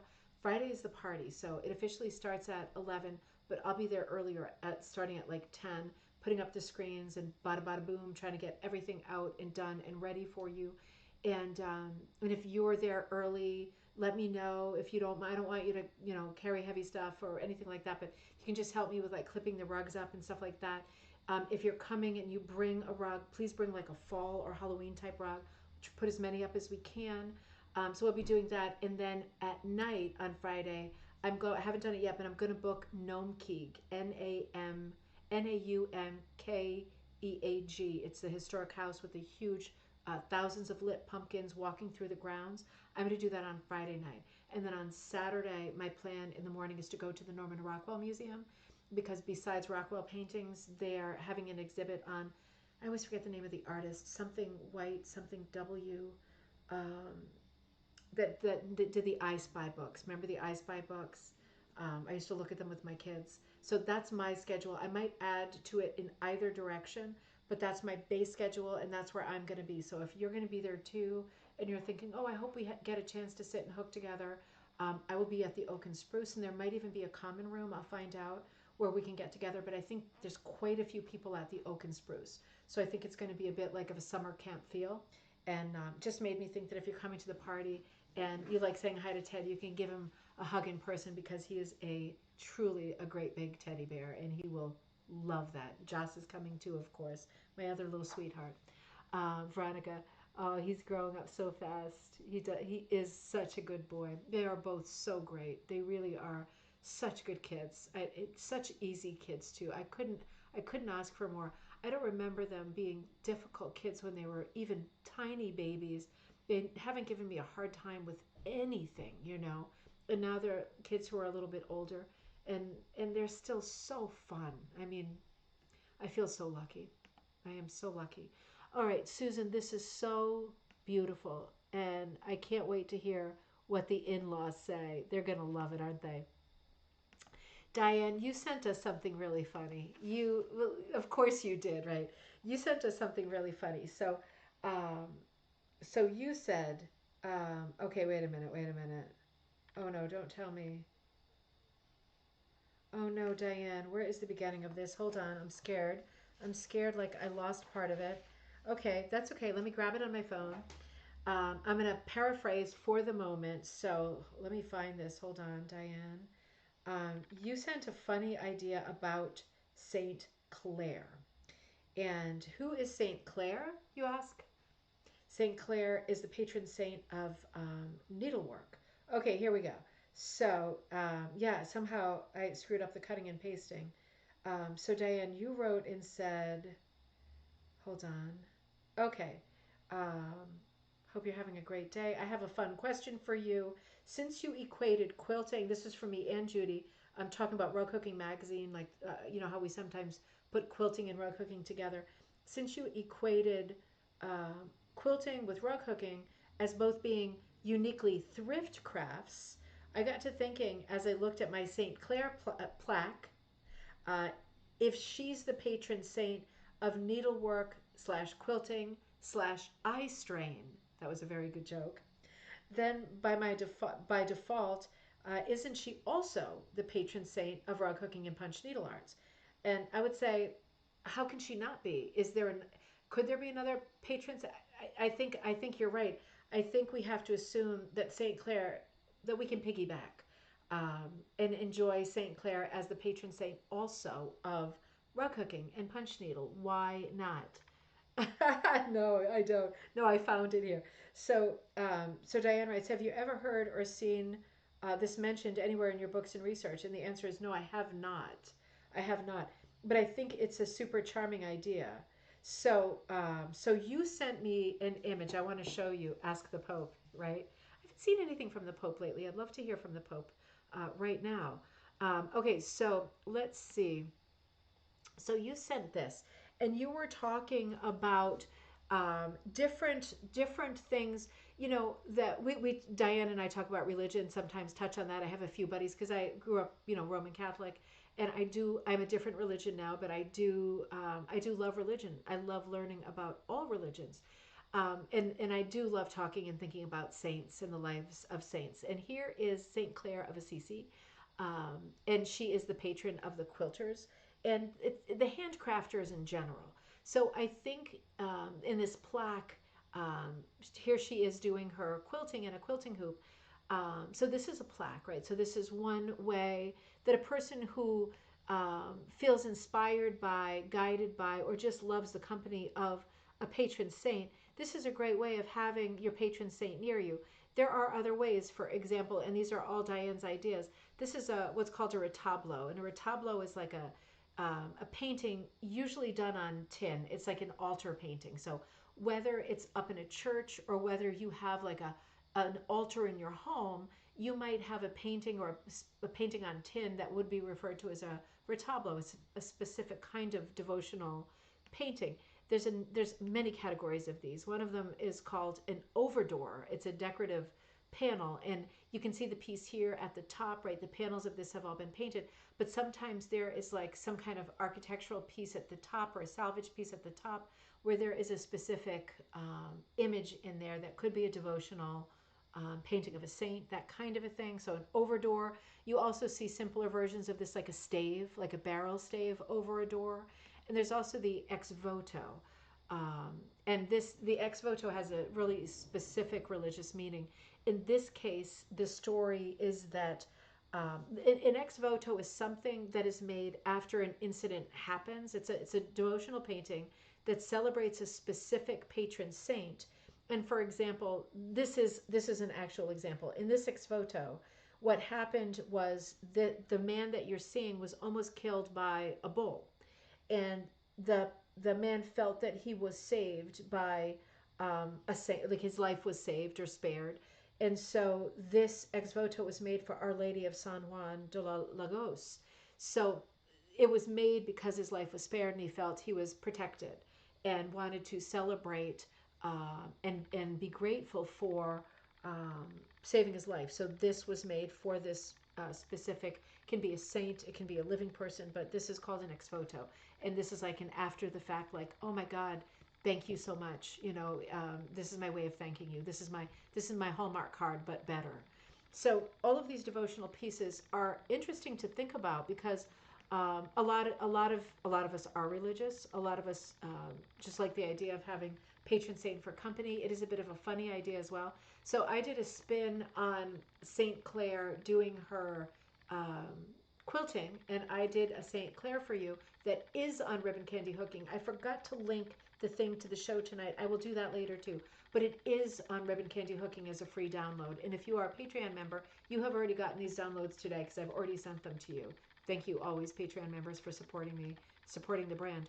But I thought this was such a cute idea, and I agreed with Diane that I think people would like the opportunity to hook their patron saint. And if you are a handcrafter, your patron saint is going to be Saint Clair. So I did this version of Saint Clair sitting at a rug hooking frame, and I added some lamb's tongues and some sunflowers, some motifs that we use as rug hookers. And I added the text, hands to work, hearts to God. You can take it or leave it. You can make more lamb's tongues if you don't like the text there. But it is a nice devotional piece. I think that could be a lot of fun. If you are looking for an overdoor or an ex voto or something for your shrine, here she is, St. Clair, right? She's ours. Whether or not she's officially ours doesn't matter. You can have her. You can hook her. You can do whatever you want with her. She's there at Ribbon Candy for hooking. And again, she is a free download. And I will add the link to that too. I'll add it to this video later, and I will also add it to. Oh, Suze, thank you so much. Take that, Pope. I mean, hey, it's nice to have a female figure, right? As a patron saint. So is rug hooking considered a needlecraft? No, it's not considered a needlecraft. So Valerie says. Oh, Valerie, I hate this. I entered a rug into an exhibition of needle arts at a local historical museum, and they declined rug hooking. They're just being jerks. Honestly, they're just being jerks. Because, no, it is not a needlecraft. But it is such a close sister craft. It's another textile craft where we're using like narrow gauge material. You're not doing rope work, right? You're not doing pottery. I mean, you're doing something so close within the fiber arts.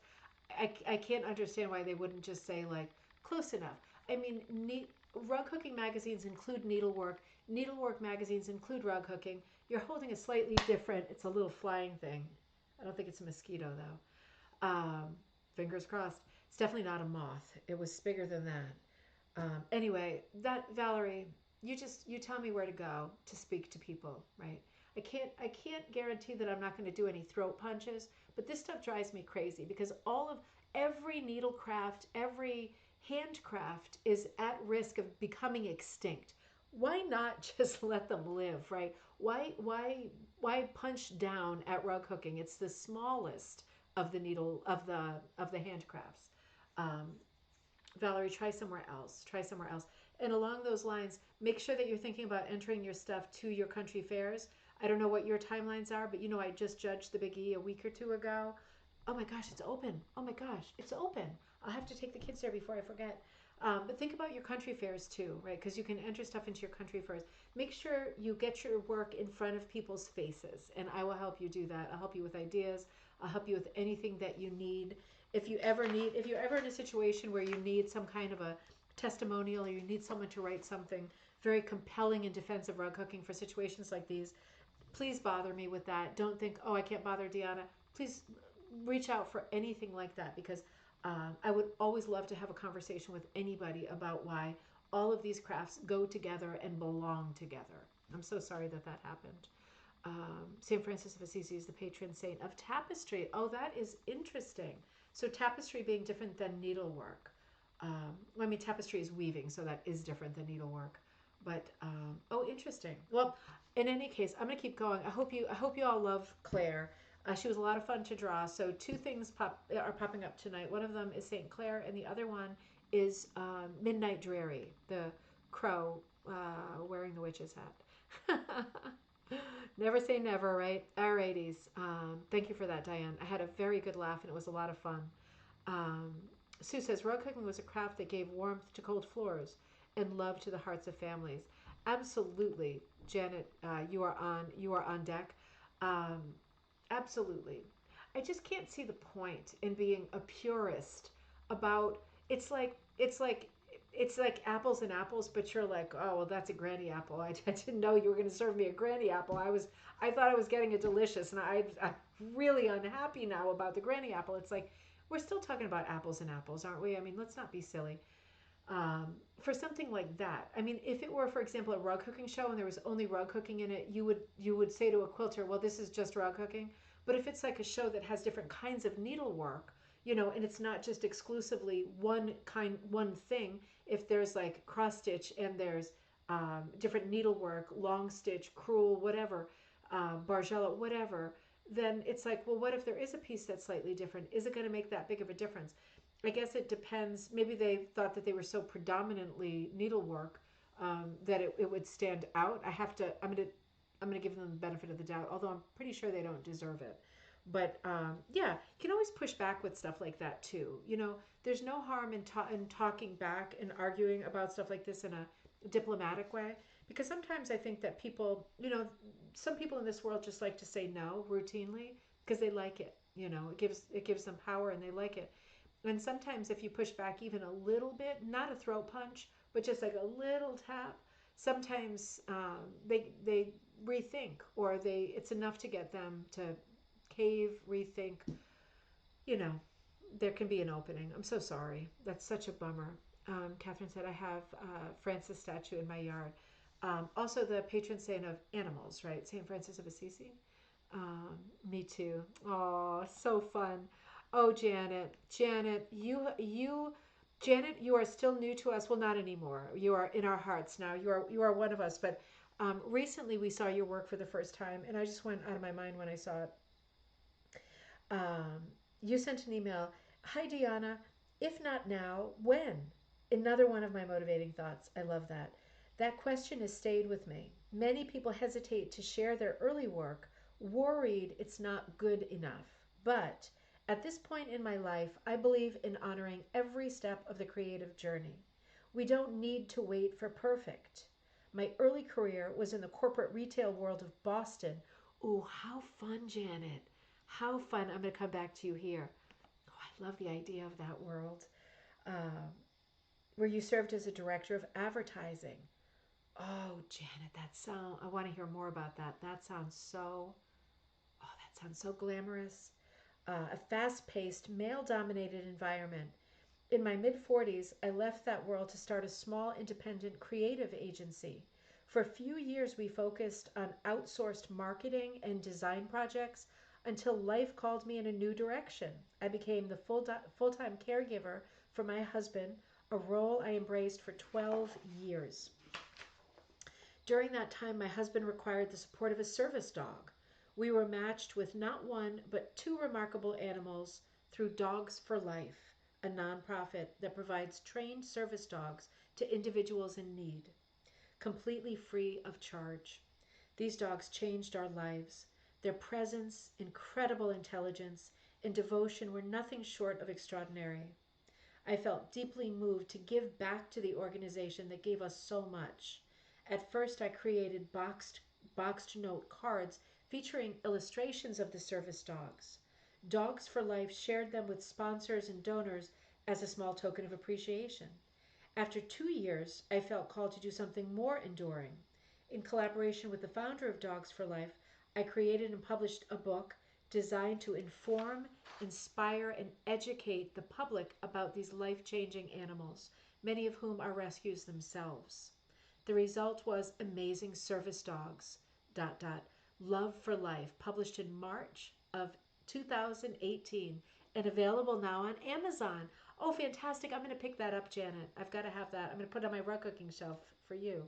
I designed, illustrated, and managed all pre-press production of the book. It took 4 years to complete, woven in between the rhythms of caregiving. It remains one of my proudest creative efforts, a tribute to the power of purpose, partnership, and unconditional love. And again, this book, I wish I did a photo of it. I'm just reading this for the first time, I'm sorry. It's called Amazing Service Dogs, Love for Life, published in March of 2018 by Janet Tyrell, Tyrell. Janet, what a beautiful story. I'm getting choked up. So let's come over here and let's look at this piece that you did in honor of the service dogs. Hold on, I'm coming to this rug hooked image, but first I want to show you the card. Right, so this is the design for the card. Absolutely beautiful. You also sent us this image, which I think was super helpful because we're able to see you're working from your card. And if you remember, Janet is an artist, right? So Janet works from paintings and to do her rug hooked pieces. She's working from paintings that she did formerly. So she's looking at a painting and translating it as a rug hooking piece. And we saw that on a gallery night before I moved, right? And we lost momentum and now we're back. But yeah, wow. Janet, Sue says, Janet, you understand these dogs are saints. Absolutely. Absolutely beautiful. So let me come back to the rug hooked piece. I just thought this contextualized things very, very well. Because Janet, you're also sharing your sketches. And I think that's so important, right? To show the sketch stuff that like you're working on, you're working stuff out. Nobody does anything perfect right out of the gate. The best you can do, and you're obviously a hell of a good artist, naturally, but the best everybody can do is use tracing paper, trace copies of what's good, make it work. And you came up with, from your card, you came up with this beautiful hooked piece. Happy, wait a minute, happy, don't let me screw it up, happy paw holiday, Oh, that, yeah, leave it to me to screw up the joke. But so cute and a great tribute to the service dogs. It is absolutely beautiful. And it's such a beautiful story. I'm sorry, that goes with it. Sorry, didn't mean to do that yet. Such a beautiful story that goes with it. Absolutely gorgeous piece. Janet, thank you so much for sending this in. I love this piece. When I was showing your pieces the first time, this one I didn't have, or something was wrong, I remember, and I shouted out to ask you for it. I really appreciate you sending it in and sending that beautiful text that really gives us a backdrop to this piece. It makes it even more special. Look at the red nose on that dog. What a couple of sweethearts, and what a beautiful and varied life you have had. And you could just keep evolving and changing. This is very exciting to have you. Beautiful piece. Marty, you also sent an absolutely beautiful piece. So you sent this in. This is, let me see what you wrote. I finally finished Rooster, Chicken, Turkey in the Barnyard.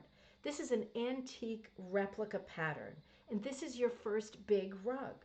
And it took you, Marty, and this is not unheard of, 10 years with life interrupting at times. Absolutely, right? Just as Janet was saying, life, you get tripped up with life, right? And seasons for everything. Sometimes there's time for stuff, sometimes you're just not there. When you're just not there, you just can't force it, and you shouldn't. You shouldn't, right? You should work on it when it's a joy and a pleasure, and when it's not and when it doesn't fit in, put it away and don't even think about it. Don't make yourself feel guilty about projects that are supposed to be beloved projects, right? This is so beautiful, Marty, and you wrote back, so glad you like it. This is the first large rug I finished. It took me 10 years because of life. I tried to stay true to the antique rug that it's representing, and I think that you did. I really think that you did. It does look like an antique rug. I can see your materials in the background. I can see, looks like you're working with, what kind of a cut is this? Is this like, at first I thought it was a very thin cut. I love this rug too. At first I thought it was a very thin cut. Yeah, you're right, Catherine. If it's too hot in summer, it is not a pleasure to hook. And yeah, it's easy to say, and I often do, switch to t-shirt material or whatever, but sometimes that's hot too. And sometimes it's just not the right time. And you don't beat yourself up, right? You never beat yourself up, because that's not what we're here for. You do it when it's fun. And if it takes 10 years, it doesn't matter, right? It absolutely doesn't matter. What a masterpiece, Marty, it is in the end. It is a big rug, and it's a great tribute to historic rugs. It's a beautiful piece. It's very mellow. I love the color palette. I love that it does not have bright colors. It's very distinct, right? You can see exactly what's going on. The shapes are very distinct. The color palette is super relaxing. It has all the tropes of a much older rug. It's a great seasonal rug as well. I love the storytelling quality of it. It is absolutely a beautiful piece. It looks fantastic. And Diane says, turkey rug, how deep is that pile? So beautiful and plushy. Marty says it's mostly 5, 6, and 7 cuts. It is, whoa, 25 by 50. You know what? I did get a bite. Dang thing. 25 by 50. Marty, what do you think in terms of how plush is it? Would you say that you've hooked this high? Do you think it does look very plush? Or maybe, did you put another rug? Did you put like a non-slip thing under it or something? Or is it quite high pile? It looks super plush. It's absolutely beautiful.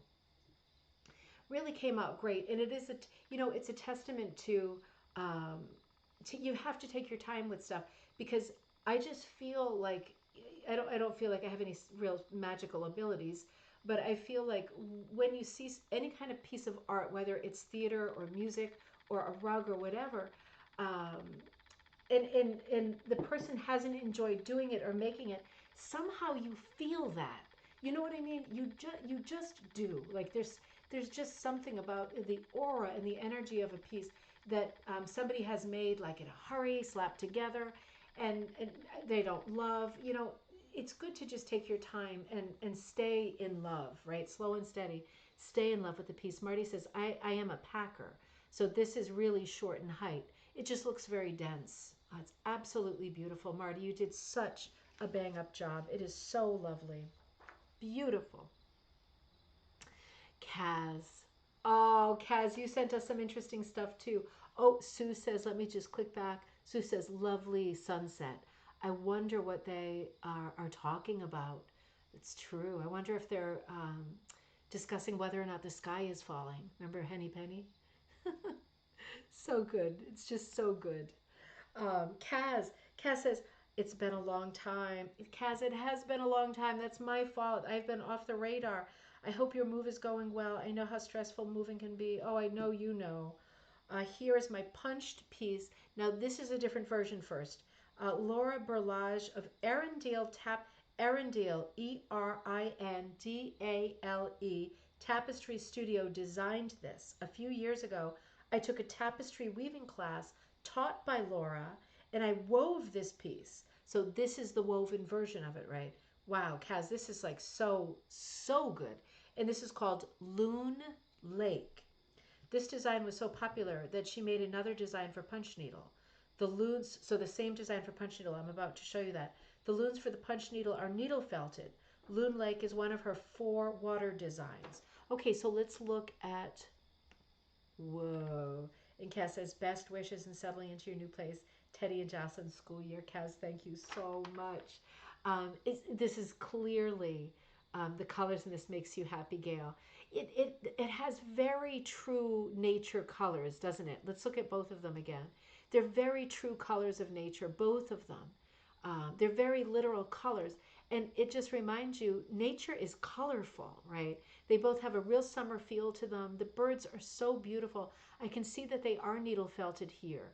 And the punching of it, Kaz, is so, I mean, you are a certified, Oxford certified puncher. You are a teacher of punch. The punching is so exact, right? It's so, one of the things that I have to say about punching that has always been a detractor for me personally, it's a hang up of mine, right, is always that I feel like with punching, you don't have the opportunity to give the texture a lot of directional flow. Kaz, I have to say, in looking at this piece, that I am completely wrong about that, and I love it when I'm wrong because it means that I'm learning something. If I'm proven wrong about something, that's very exciting for me because it makes me feel like no limits, right? The world has no limits. Everything I think to be true in my small mind turns out not to be true because the directional punching in this piece is very, very strong. From the branches of the trees to the horizontal flow of the sky, the waves. I mean, it really is a striking piece. Melinda says, love the shading on the rocks. Oh, very veiny, very pretty. The color changes in the water. Catherine says, I think of Henry and Jane Fonda because of the loons and mending relationships. Oh, is that like an On Golden Pond reference? Um, love the shading on the rocks. Such a beautiful piece, Kaz. Thank you for the compliments. Love them. So beautiful. How different techniques, but same subject. I know it, right? I want to look at this one more time, too. God, they are both absolutely beautiful. Definitely worth doing another time. I love the color in the sky on the woven version, too, right? It has the feeling of like a Navajo blanket a little bit. So cool. And these are such small pieces. I can hear the haunting, Sue says, I can hear the haunting call of the loons. Well, they have beautiful little voices, don't they? I love hearing them as well. Kaz, these are so beautiful.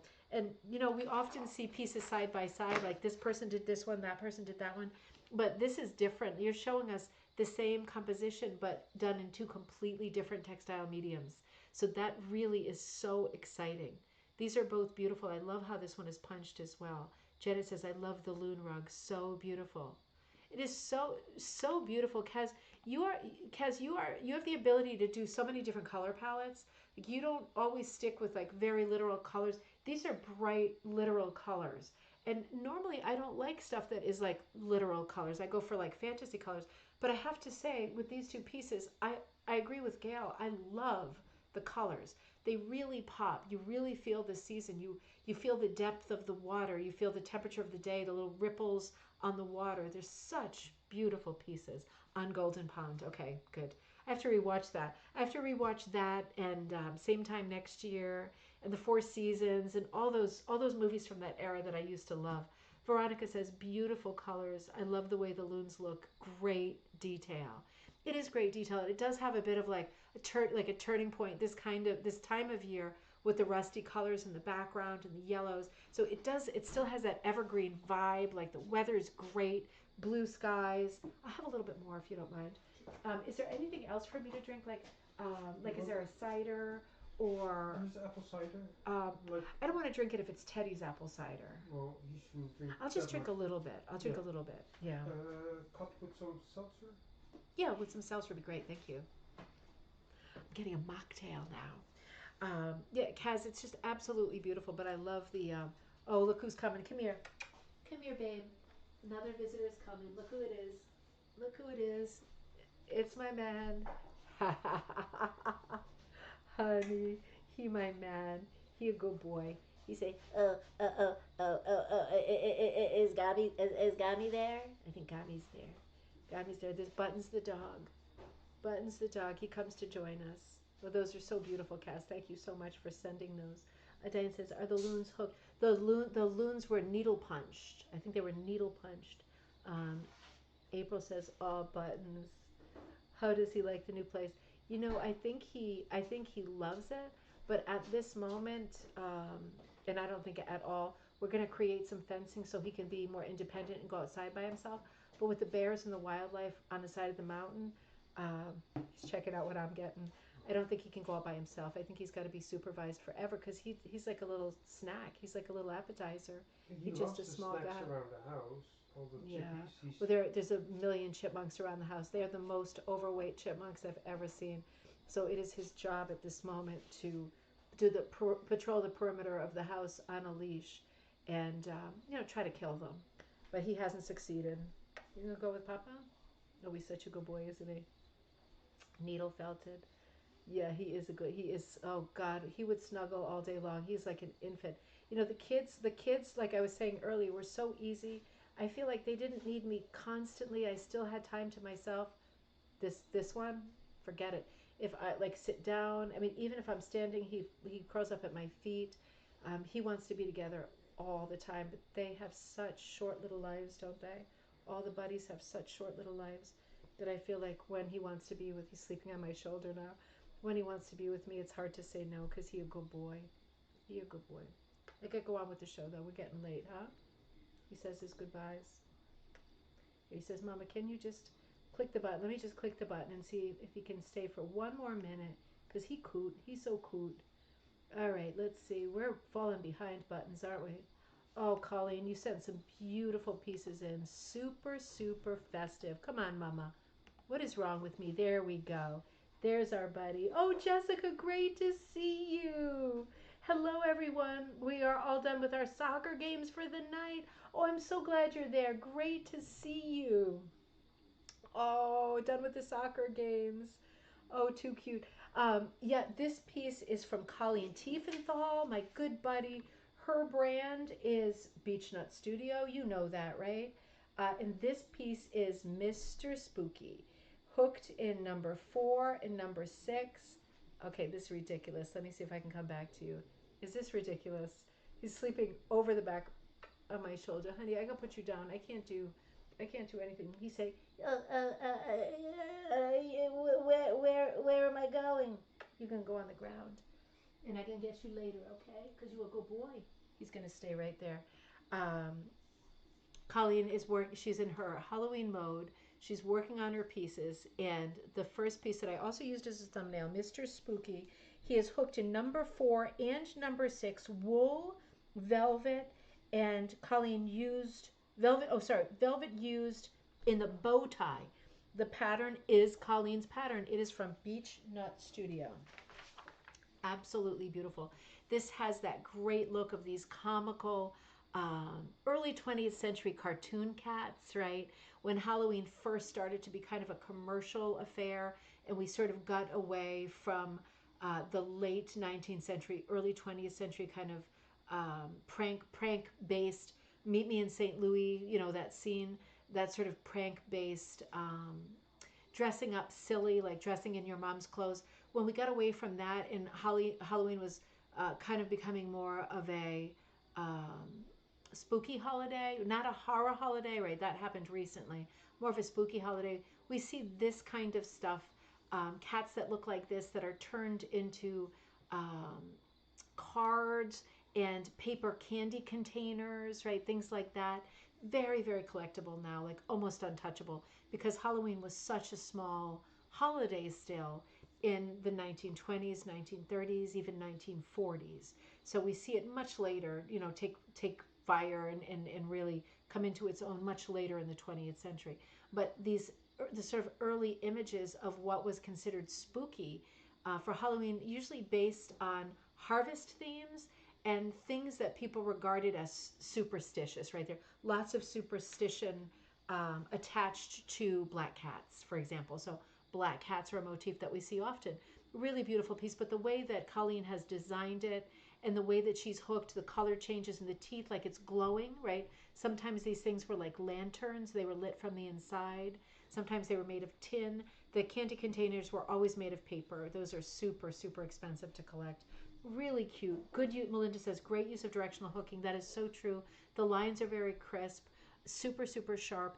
It looks like the white has been applied rather than hooked, right? In the ears and in the whiskers, because it's so clean. Like it's such clean sweeps of white.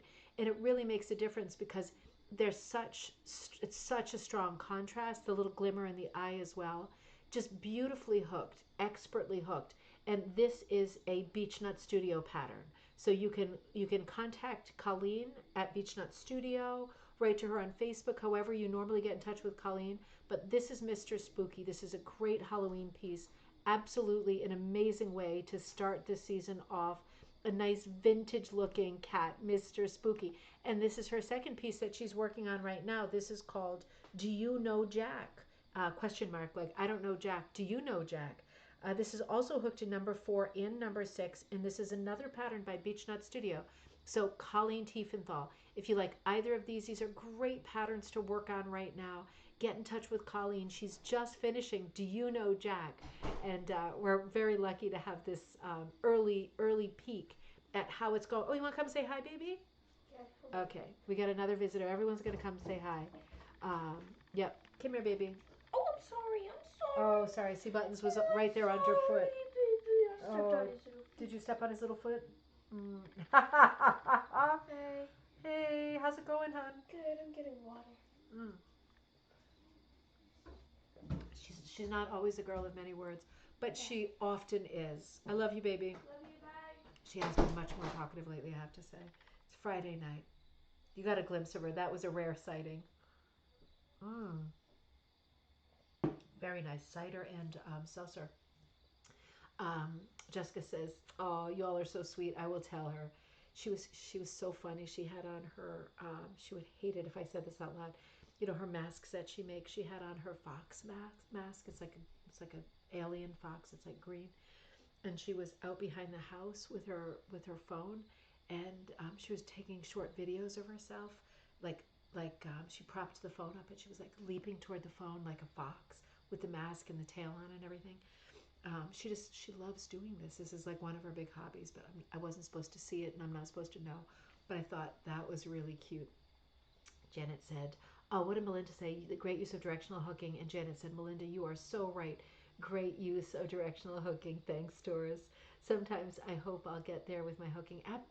You know, Janet, directional hooking is just one of a million ways that you can hook, right? The way that you're hooking is a different way. The way you're hooking is the way that we often say higgledy-piggledy, and it sounds like that's not a good thing. It is a good thing. And it's very hard once you stop doing higgledy-piggledy. Higgledy-piggledy is basically like what Seurat, the painter Seurat, did. It's very hard to do, right? It's point-based, it's dot-based, but you're not, you're collecting things according to color, but not shape. You're not collecting things according to shape. And once you kind of train yourself to not do higgledy-piggledy, it's very hard to come back and do it again. And I think it's a great gift to be able to do it because your work ends up looking super impressionistic and really lovely. But a million different ways to hook, and they're all wonderful. There isn't one that's better than another. She does. She has the theater genes for sure. I'll tell her you all said hi. Thank you so much. So Colleen's pieces are just gorgeous, and I'm feeling the Halloween thing. It's nice to know that Colleen is too. I'm not alone, right? Carol, you sent something beautiful in as well. Oh, another piece that I just love. Carol said, not sure if I'm too late. Nope, never too late. This design is the challenge piece for our local guild hook-in next week. The challenge piece is a fundraiser for the guild. So this is in Wisconsin. The challenge piece is a fundraiser for the guild, in one where everyone who purchases it does it their way, and we all have fun and get inspired by what others come up with. My real challenge was the fact that my wool was packed for our move. Oh my God, Carol, was packed for our move to another house in a few weeks. Oh, Carol. I asked some hooker friends for a handful of worms they didn't mind getting rid of, and I came up with this. See, this speaks to me, obviously. It's an interesting way to color plan, to say the least. And Carol goes on to say there's a scalloped design around the edges, and I added little lace fans to because of some fabric I found in my sewing room that had been thrown away. I see. I'm going to enlarge that in just a second. Anyway, still needs to be fussed with a bit and hemmed. Happy hooking. I don't think so, but let's look at it a little bit closer up. This is so funny because yet another, circumstances. Life is a series of circumstances, isn't it? Even when you have all your stuff, you put it in the wrong place, you're making a move, you're going away on vacation, you forgot to pack something. There's so many scenarios that can play out where you are separated from your stuff, and it makes it hard, but it doesn't make it unconquerable. And if you are not easily defeated, right? And Carol, you are not easily defeated. You figure it out and you keep going. And I will venture to say, I think when you're working with that, let me just blow this candle out. I feel like the whole citronella thing. I feel like the whole citronella candle is like burning down. Um, when you're willing to work in this way, I feel like the outcome is much more of a question mark, but I feel you can be much more assured that the outcome will be exciting and positive, right? I mean, when you do something start to finish and you have everything laid out, it's like, for me, it's often like, honey, I'm not going to step on you. It's okay. It's often like, well, it's exactly what I meant it to be. It's exactly what I planned, but it's somehow it doesn't speak to me, like something is missing. I think when you are forced to work in a problem solving mindset, like you do pantsy work, seat of the pants, and you're all pantsy and you're trying to figure things out and solve problems as you go along, I think you're much more likely to get magic, right? Because it's hard to plan magic. One of the things I immediately saw that I loved about this was the texture and the flowers, the different colors of outlining, but also that there's a little bit of brown in the border and not everywhere, and it's broken, like that last layer. And I thought, ooh, that really draws you in. There's some inconsistency in a very formulaic border, and it really draws you in. I think this is so charming. I'm so glad that you packed your stuff and you weren't able to get a hold of it, because honestly, I think that the magic here is not something that you can do unless you're having a catastrophe, right? Or moving disaster of some sort. I ran out of every color choice, hence the crazy assortment. Yeah. Oh, it's so good though. It's a new style. It should have a funny name, like for these moments when it comes out great, but it's not planned. Maybe this is the personification of like the pantsy style of hooking. Like you didn't plan it and you didn't mean to do this, but wow. Um, it's like a lot of things in life, right? When you get thrown a curveball, and while you're dealing with the curveball, you're running out to the field and you're trying to catch the curveball, and you feel like you're going to pass out or have a heart attack and drop dead and die. But then maybe you catch the curveball and you're like, wow. In retrospect, now that it's over, I'm really glad that it happened that way, because look at it. It's fantastic. It's really fantastic.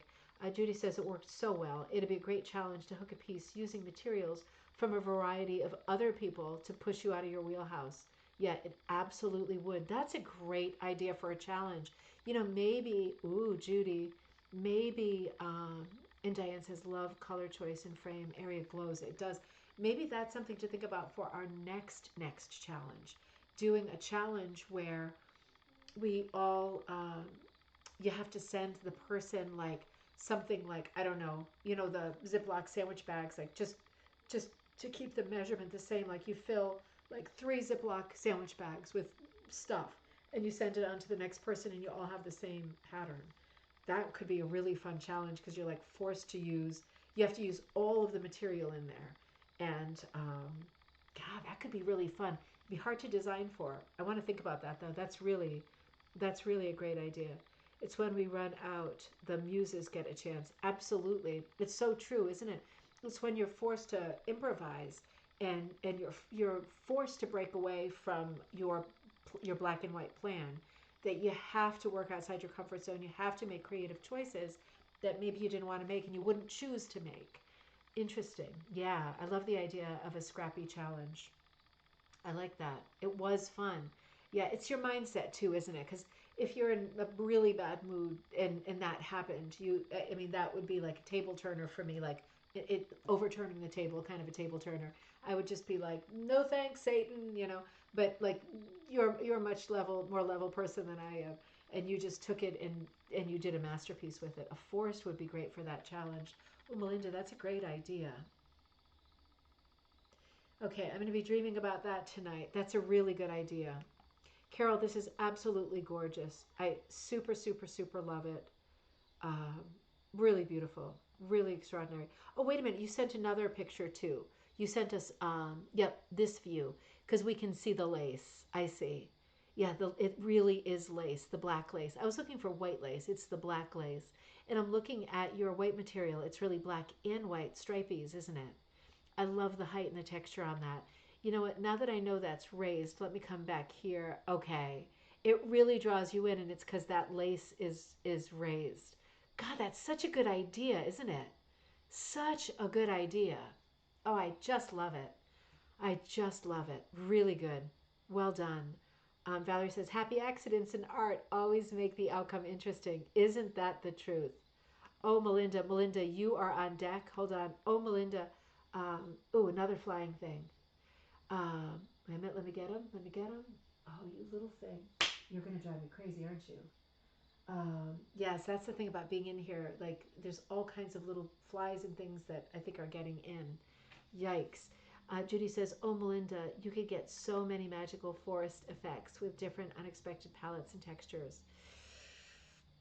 This is a good idea, isn't it? Are we thinking like a literal forest, like a flat forest? Or are we thinking something stylized, more like a William Morris kind of a design? Let's brainstorm this. We got to brainstorm this together. Absolutely beautiful. Speaking of Melinda, I got to catch up with you and spend some time with you at Solder, and that really was such a nice interlude for me. I loved being down there on the floor with you and with this extraordinary piece while you were working on the color planning. It was such a lot of fun. So Melinda says, I continue to work on the Tree of Life starting the beginning of May. Hope to complete it with started the beginning of May and hope to complete it within the year. You know, you're making really good progress on this, so I have no doubt that you will complete it. Gotcha, you little stinker. Sorry. Or Klimtish. Ooh. So then we're thinking of I'm thinking of Klimt. Melinda, we're not leaving you at all. I'm thinking of the Tree of Life and how flat that is. I won't do that because Michelle Micarelli's done a lot with that idea. But I am thinking of something Klimtish that has a strong vertical, slightly abstracted feel, but in the style of Klimt. That is a good idea because of all of his crazy shapes. Oh, I like that very much. And all of the patterning. Oh my God. Yes, this is it. I think this is it. That goes on within all of the shapes, right? Okay, hang on. Wait a minute. I know we're running late, but I've got to get a paper. Hang on. Bear with me. Okay, let's see. So I'm thinking about, hold on. Let me just hash this out before, and I'm totally running over. I'm always running over. Karen, Karen sent me some beautiful photos from a fiber exhibit. I'm going to save those, I think, for Monday because I'm running so late and I don't want to rush through them. Sue's beautiful. I'm feeling the wheel of life. Ooh, the wheel of life. Oh, I love the wheel of life. Okay, wait a minute. No, this isn't going to be hard for you to see, is it? Because it's got lines. Hang on. Okay, before I see it's getting lost, my brain is already losing this. A forest. Okay, hang on. I'm doing this in pencil. Let me just do a sketch. Hold on. Give me 1 second. This isn't going to be the definitive, right? You know this isn't going to be the definitive. I'm just playing around with shapes for a second, and I'll show you. Because yeah, I want us to, choose something together that we think is amazing. How will this work? Let's see. Almost there. And what if I did bush? Okay, yep, getting there. And what if I did worked myself into a corner? Hold on. Yep. Okay, wait a minute. We're out of the corner. I'll hold this up in 2 seconds. Okay, what if we did something, this, not exactly like this, but something very shape-driven like this. Now, it's just shapey right now. This would be like a crop. but you know how Klimt does stuff like his crazy spirals. Wait a minute. So I'm putting like spirals into this tree here, this tree shape. It's all sort of silhouette. This tree is broken off. There's like a bush down here that could have different patterning. Like he also loved doing stuff like this with squares. You know what I mean? And then this tree, he loved doing stuff with like broken lines and dots. Let's see. Something like this. You know what I mean? You could do patterning on every tree. It wouldn't, I would be very careful about the way I composed it. But if it was like a flat silhouette like this, then I could be really careful to create feels. Let's do it. Let's do it. We'll figure out the timeline. I want to work on, should we say we start, well, we'll talk about it. I mean, we can have challenges coinciding, right? If people don't want to work on as long as they have a long window, people don't want to work on challenges, then they can skip one. I still want to do the Caswell one myself, but then I want to do this one too. We might as well just run them in tandem, right? Who cares?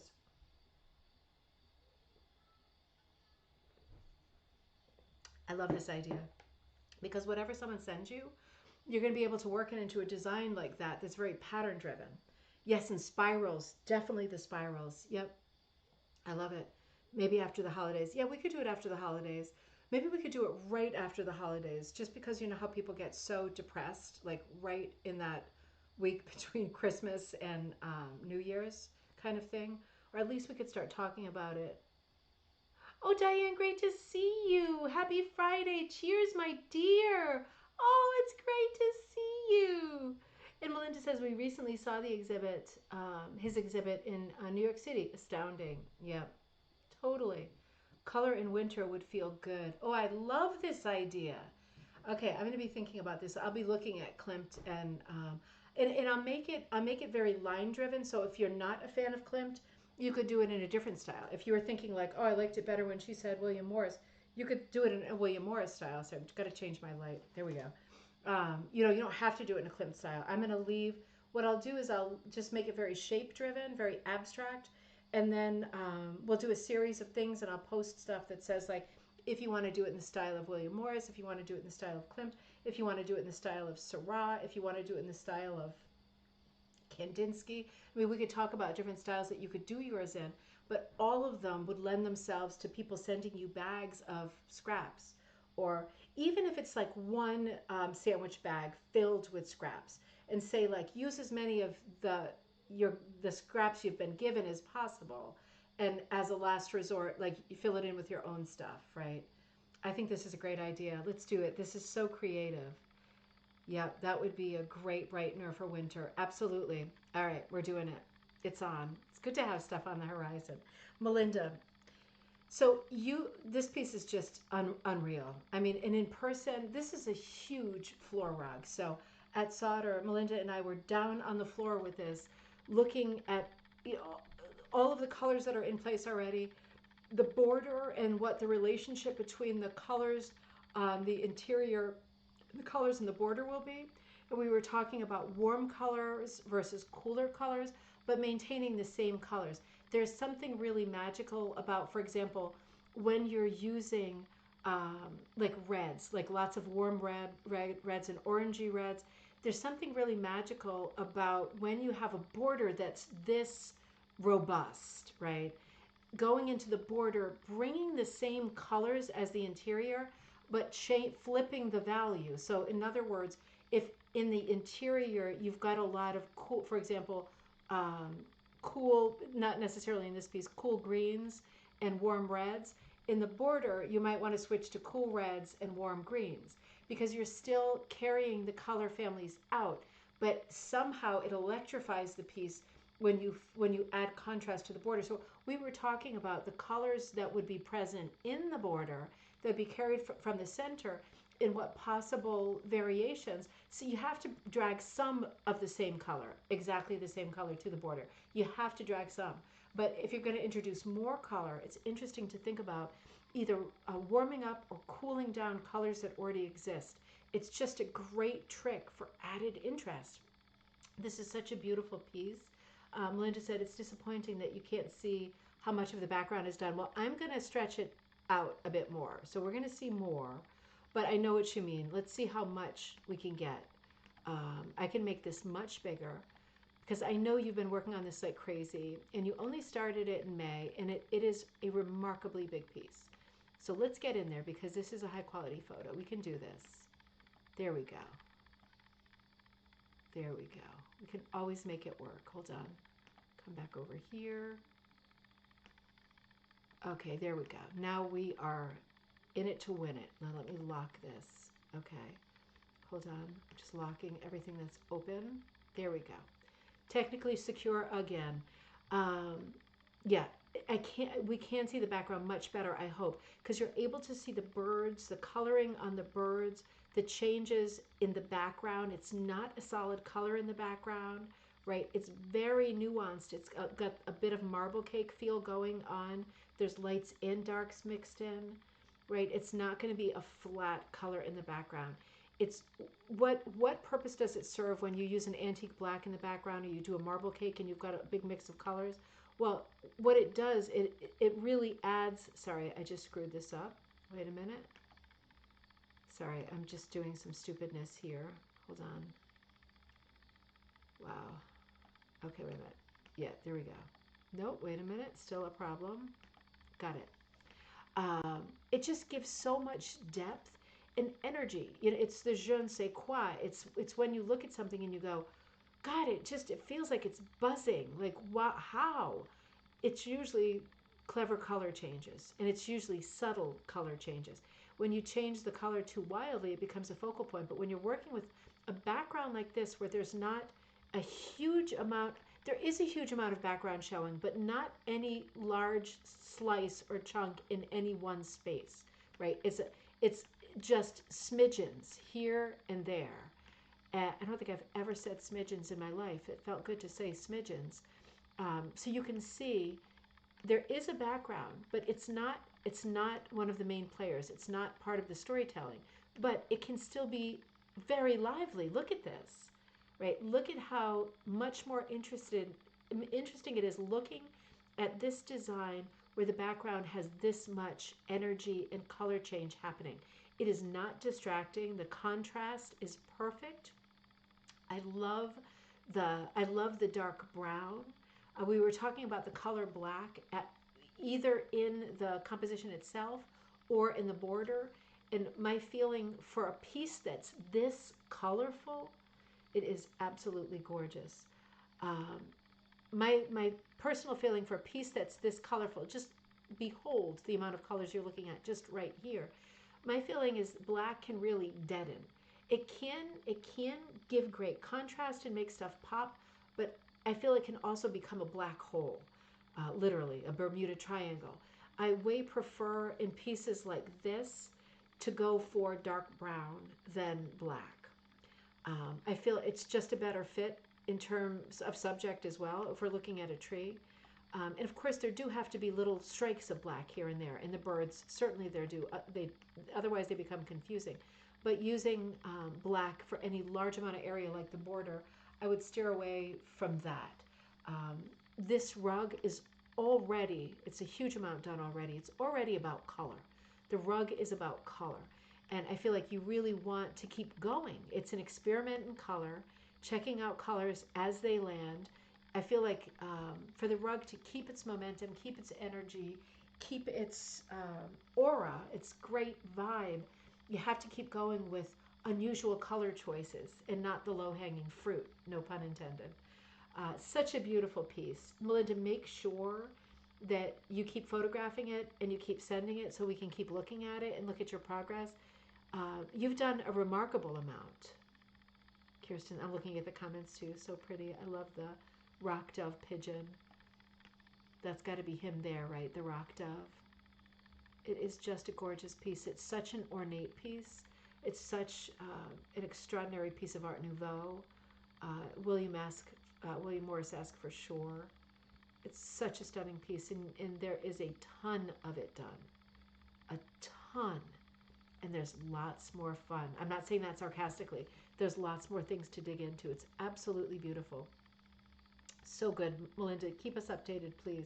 Can't wait to see the progress. It is super, super beautiful. All right, let me keep going here. Joyce. Oh, Joyce, I love this happy piece. I love this piece. So, just get myself organized here. So, Joyce, you wrote, this is a Dion Fitzpatrick pattern called Joy on the Horizon that I downloaded. It came with an online course on how to hook. It was a winter course, but it took me well into the spring to complete. Joyce, I so love this piece. I love this piece. I love it so much. So much.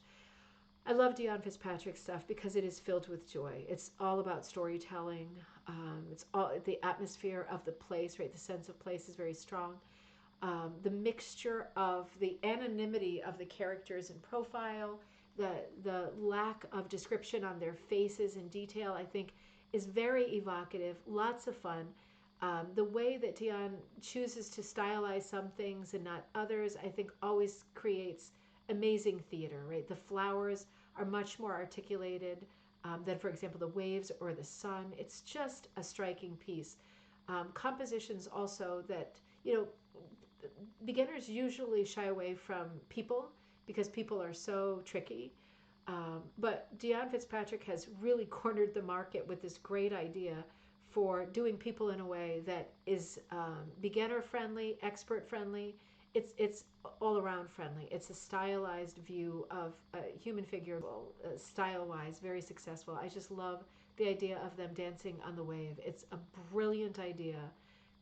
The colors in this piece are incredible. This is like one of my all-time favorite pieces. I just love the energy. I love the relationship between the two figures. I love the colors in the border. I love the Pisces in me loves the water setting and the sunset between them.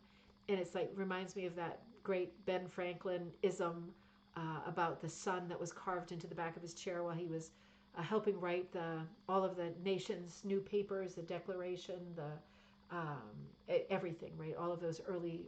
When I see suns at this sort of half-mast position, I always think the same thing. Is it the beginning of something or is it the end of something? It's just a beautiful composition. I absolutely love it. I super, super, super love it. Jessica says, wow, so whimsical. Cass says, what a fun piece. It is such a super fun piece. I'd love to see that in person too. Oh man, okay, hang on. Okay, Jessica. Jessica writes, hello Deanna, Shannon, and everyone. This time has been so crazy busy for us. Here, let me come back to you for a second. With starting a new part-time job for you. Oh, okay. I hope that's going well. And the kids starting school and 3 in soccer. Oh my God. I haven't had time to hook much. And that's really different for you too, because you're usually really, really prolific. Though I have had many new rug ideas as usual, but I finished my Lion and Lamb Bible cover in time to use it for my new job. Oh, that is fantastic. The process was interesting. Here, let me come back then, and then I'll keep reading. Wait a minute, let me show the Lamb and Lion first. Sorry about that. I should have done that first.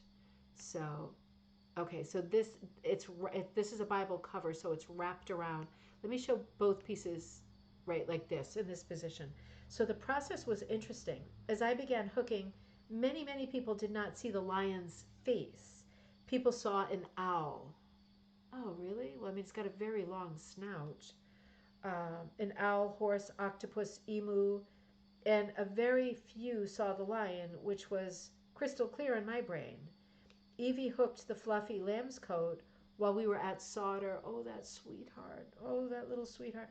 Originally, I was going to attach it to a pre-made Bible cover, but the cover was super thick, and I didn't want to hurt my hands.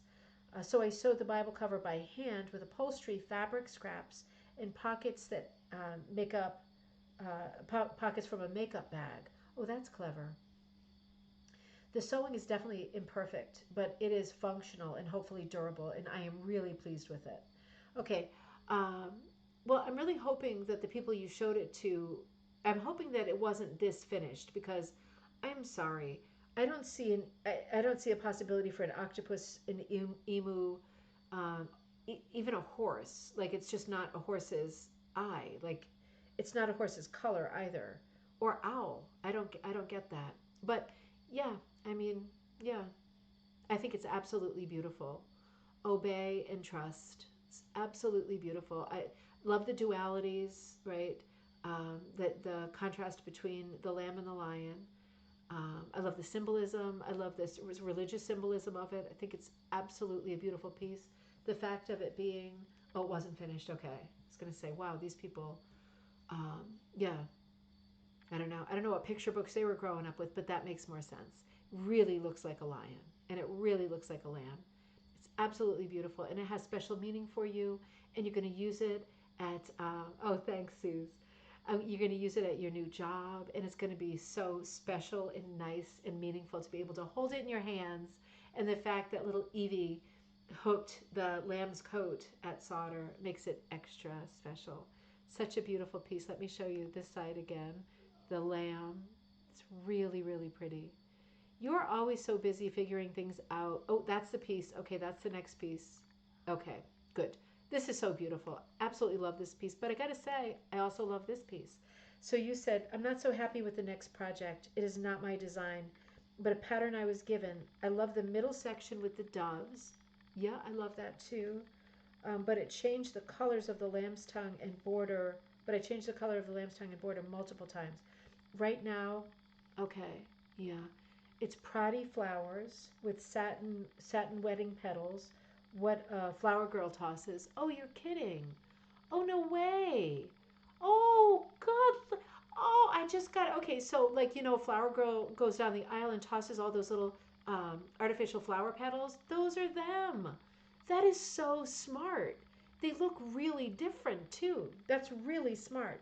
Who needs the? I was gonna say something awful. I was gonna say the Sizzix Proddy thing, right? I mean, hey, it costs like 90 something dollars. There's petals. There's petals at the dollar store that are these guys, and they look really silky and pretty as well. It depends on what you're going for, right? Um, I'm reading the comments too. Very, very good. So, okay, that the flower girl tosses. I'm planning to put our family name and wedding date in the heart. I broke my rule with not taking anything out until the end, and now I'm really struggling with this piece. What do you all think of the colors and Proddy on the border? Does it work, and can I finish it, or should I just change it up again? I will be praying for you as you settle in after your move, and I'm so happy that you are back making content. We missed you. Jessica, thank you so much. I love you. Thank you so much. Send my love to Evie, too. It's hard for me to comment on this piece because I love you, and it has negative connotation for me because you never express that you're struggling with stuff, and you are really struggling with this piece. So it already kind of makes me retreat a little bit. What I will say is, depending on the symbolism, I think the birds are great. I love the colors of the flowers with the blue, personally. I love it. I'd say one of the things that might be happening, um, that might be creating flux or shift in your mind, is that the lamb's tails and the border. Well, the border is that neutral gray, but it's darker, right? So it has nothing wrong with the neutral border. It goes great with the blue, but within the border, the lamb's tongues are fairly neutral, but the flower girl flowers are, for me, they have more of like an autumn color to them, and the flowers in the middle have much more, particularly the orange with the pink have much more of a summer feel with the blue sky. And I'm wondering if part of what is unsettling you is some kind of confusion of the seasons. But then again, that's why I said, like, it depends on what kind of symbolism you're going for, because it's like, if this is like, if you're thinking, okay, let's represent like our love year round, then it doesn't matter if there are some seasonal sort of crossovers in terms of the color palette. But it, it's hard. Um, I feel like there's the two different seasons are being represented here, and that the blue sky is supporting summer, but the border feels very autumn. So if that feels right in terms of storytelling, and I don't think it's a problem, right? If you hadn't written this, I wouldn't even be like dissecting it in this manner. But I don't think that that's a problem. Um, but I think weirdly, the way that you work color, I think there might be some kind of disconnect because I'm trying to get into your mind and think of other pieces you've done in the way that you work. Um, I would be like, it would be awful to take out the background, and I love the flower girl petals. Um, I, I might be thinking of changing or kind of mixing out some of the colors on the lamb's tongues to bring in the pink and the orange, so there's more. So the continuity of color gets dragged out to the borders. The gray is quite a dark gray, and it is a gray that will stop you. Um, Gray is neutral, so it definitely goes with everything. But I think it could be, and I don't want you to pull out large pieces, but color wise, um, I think it would be a completely different piece if the gray were a different color, alternately, like for example, um, orange or peach or something like that. If you were keeping it like the light colors, like the light romantic colors, or even a dusty rose. Alternately, it would again change the whole piece to take the blue out, and the blue is substantial, and it is a beautiful color of blue. Um, it's hard. It's really hard. Kirsten says, I wonder if working some of the darker colors in the the border flowers, into the heart. Oh, that's a great idea. That's a great idea. That makes way more sense than changing anything. Okay. And Diane says, can you work burgundy from the borders into the pink flowers? Ooh. Okay. I like that. Yep, I like both of those suggestions. For me, it's almost like there's an inset. It's almost like there's a rug laying on top of a rug. Like the inset is so different than the background. It's almost like it's a different rug. But that's super easy to change. You change the blue to black. Yeah, that also would be super lovely. Oh, I love the idea of working in. Yeah, Jessica, I think for me, that would be my first line of defense. I would work some burgundy into the pink flowers on the field of blue. I would be working in, I would try to bring another color into the orange. The two bottom orange flowers do have more color. They have the yellow that like refers back to the yellow petals, the potty petals. I think that works great. But yeah, I think that makes a lot of sense.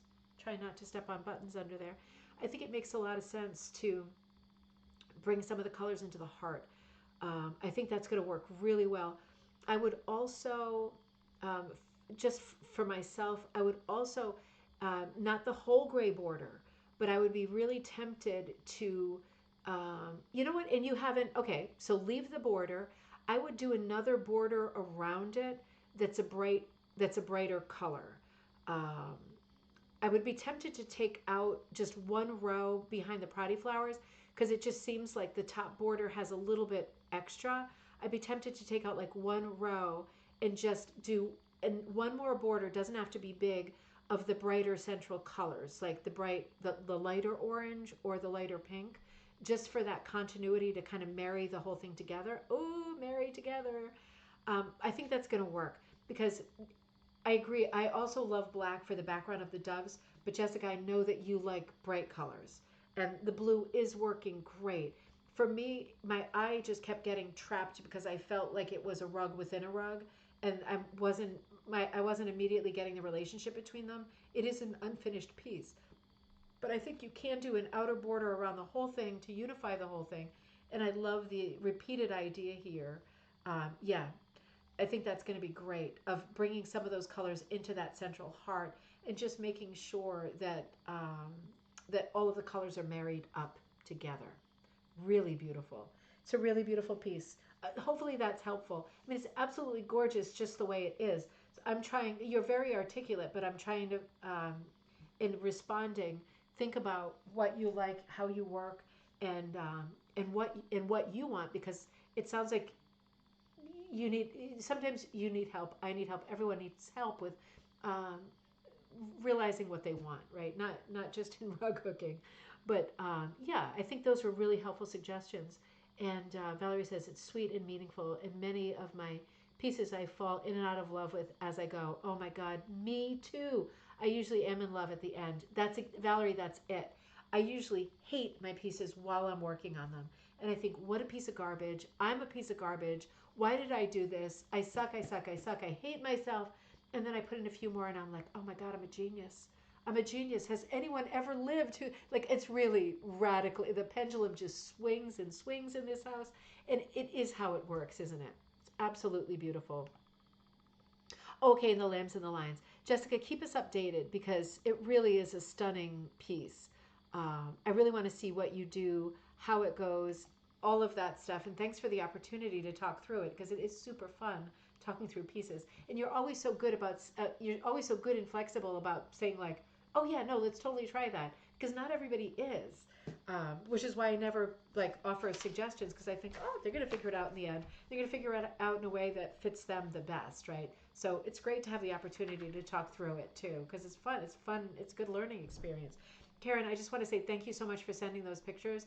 I asked you for them, but I'm running so far over tonight. I'm going to save them for content this week because they are beautiful, and it would be awful to rush through them. I do have a few more gallery night things, so let me come back here. Doris, oh my gosh.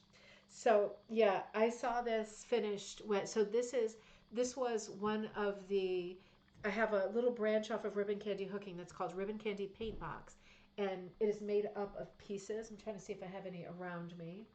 Probably not, right? That would be too easy. No, I don't think so.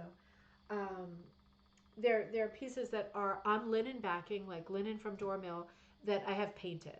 And so it gives you color cues, and you can kind of go with the colors or not go with the colors or sort of go with the colors, but it just gives you a color cue. These Ribbon Candy Paintbox pieces, and it helps you get started. You know, sometimes it's a bit of a block looking at something that hasn't been started at all. You get that blank canvas paralysis, you know. Sorry, just had to have a sip.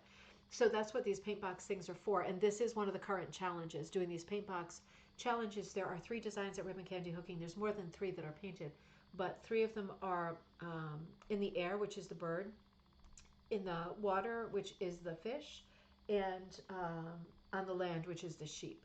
And so those are the 3. And Doris, when I saw this, I was at the like worst point in the moving with exhaustion and misery and regret and everything. And I was so happy to see this piece. It made me so happy and cheerful, and it reconnected me to you and to our group of friends here and to the craft. And it just pulled me out of a serious nosedive. So I was so grateful to see it when I saw it, and I was so happy to see that it came out as such a cheerful piece with such beautiful colors. It's such a great sort of fantasy piece. Love the amount of color. I just love the hit or miss quality to it. I saw it and I thought, that came out so good. She must be happy. And then I felt happy because I thought, how could you not be happy with this? It is such a gorgeous piece. Doris, you said, hi, Deanna. I'm looking forward to seeing you on gallery night. I have attached a photo of my version of the Paintbox bird to ensure you have it for tomorrow night. Once again, I hope that you are okay with the way I hooked it and the colors I chose.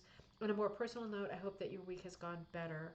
Oh, it has gone better, and that you're all getting settled, and you're hoping that Teddy and Jocelyn are enjoying their new schools and making friends. They are. They are doing remarkably well. It's really amazing. I'm surprised, I gotta say.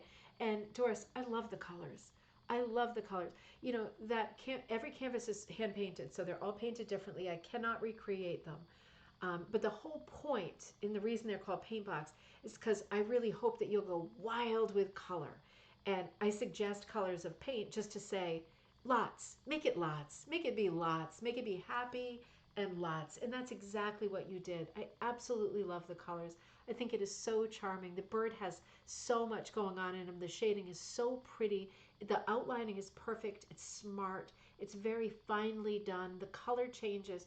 You know, when I see this piece, I just think we've been talking about hit or miss style rugs for years, but we always think of hit or miss as being one of a handful of designs. Exuberant.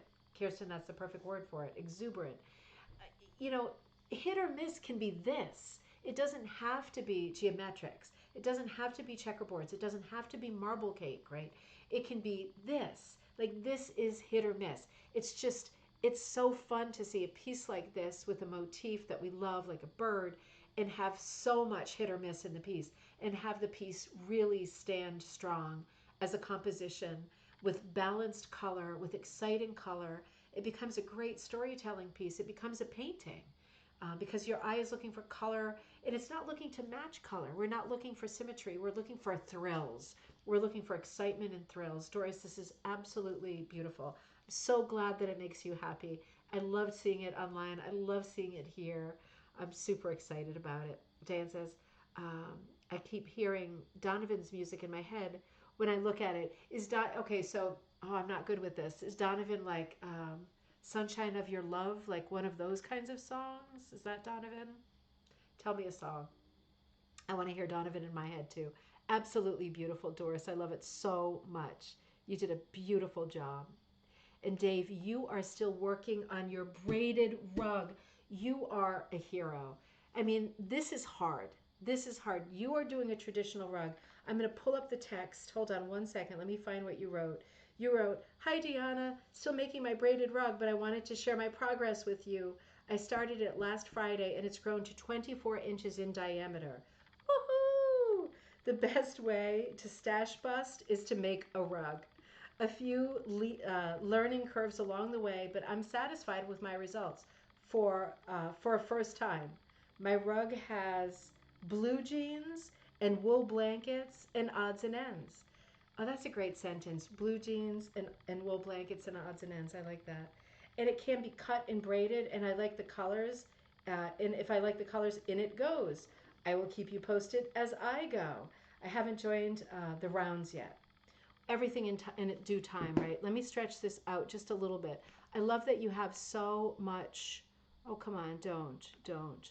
I love that you have so many crazy materials in there. You've got some heavyweight materials in there. You're doing a really nice job. You are doing a really nice job. Oh, I see the denim in there. That's fun. That's fun because it gives it, the edge of denim always does a little bit of a fray. It gives it a raggy look, doesn't it? Donovan, very 70s. Oh, I see. A Brother, Sun, Sister Moon movie, Zeffirelli film. Yeah, that's a blackout area for me. I got to dive into Donovan. Um, Sunshine Superman era. Okay. Yeah, it is. It's those kinds of. See, I would say Summer of Love, but that's probably not specific enough. Great braided rug. Yeah, braiding is so hard, and I can see your wool blanket. I can see your different colors of jeans, and I can see your plaid going in. I would say this is such a pretty piece. I love denim is a neutral, and we all know that from like dressing ourselves, right? Denim is a neutral.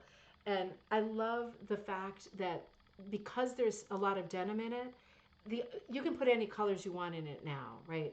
Like that is the baseline, right? That's going to hold the whole thing strong. You can put in whatever plaids you want in different colored blankets, dark slides, but at the end of the day, if you have denim going through it, whether it's dark or light denim, it has that it has the denim vibe, right? It has that casual vibe. It's not like a traditional materials piece, and that is funky and fun and different. But it's going to really carry the piece no matter what you choose.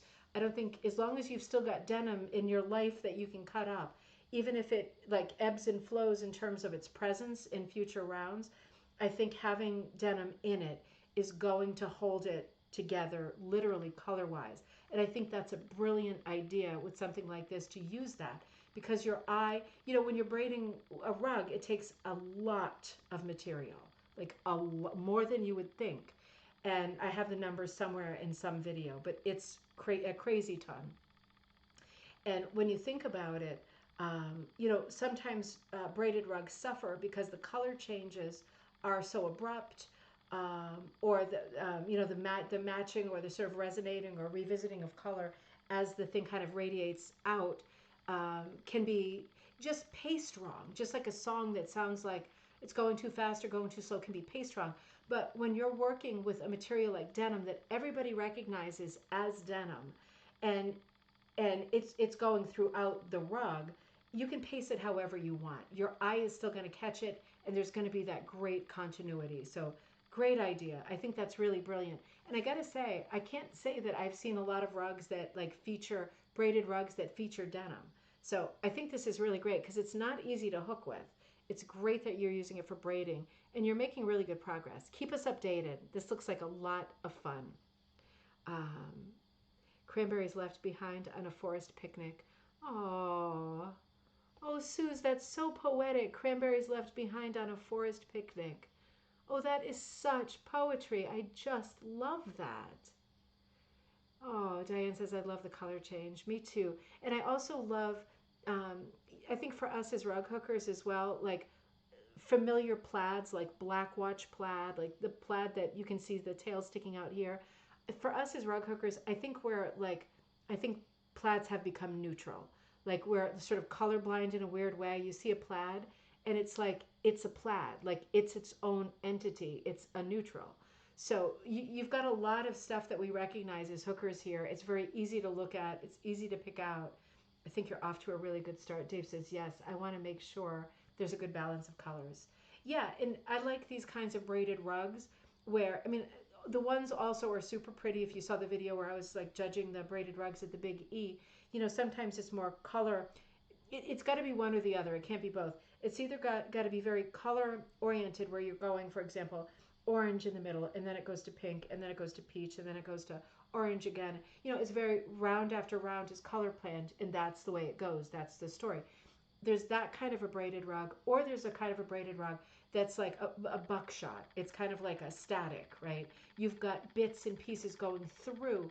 It's much more energized. It's much more pixelated. There's lots more pieces, and there's contrast. There's high contrast. So these rugs tend to be busier, but in my mind, these are more exciting rugs to look at, and they have more of the rag tradition. They're both great, right? They're both great, but super interesting. I love the energy, and just keep us updated. I know it's going to take some time, but I feel like you've really come out of the gate like crazy, crazy times. April, oh my God. Oh my God. I'm gonna stretch this too, so we can look at it. So God, am I feeling it? I'm feeling this like powerful. April wrote, Deanna, hello. Hope you're doing well. Moving in school changing is so very stressful. It is. Thank you. Sorry, I meant to send this earlier. If you have time to stick it into, absolutely. This is what I've been working on. This one is all clothing, including cotton t-shirts, polyester shirt, a cotton dress shirt, denim buttons. I am just trying out the zipper and buttons for now. Still undecided on those. Oh, April. Okay, so I hadn't read that yet. I just cut and pasted it. So think about whether you might want to put that piece into the book that we are working on the sidelines called Laundry Line Hooking. And that's one of the books I have that we're people are sending me stuff as you have it. Jessica sent some stuff. It's a book that it can be your patterns, or if you want to ask me for a pattern, either one is fine. But hooking with just like laundry, so clothing. So this would be a great one to fit into that if you feel like it. Love this piece. Let's look at it more. Oh my gosh, this is just so now. Spooky and fun, and yeah, this is how I'm feeling, as you well know. So let's look at this composition a little bit closer. Let me scroll from the bottom up. I feel upside down right now.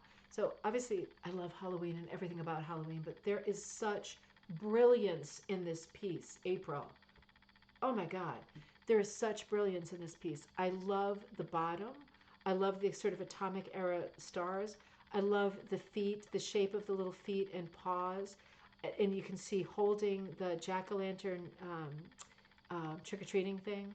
I think for the dots you might be putting in leaves and things on the ground. You have got that classic Eames era pink sky on what is a very strong mid-century modern piece. It is really cool and funky. You're also super welcome to put this piece into the Mystic Carpet book if you would like. I would love to have this in the Mystic Carpet book.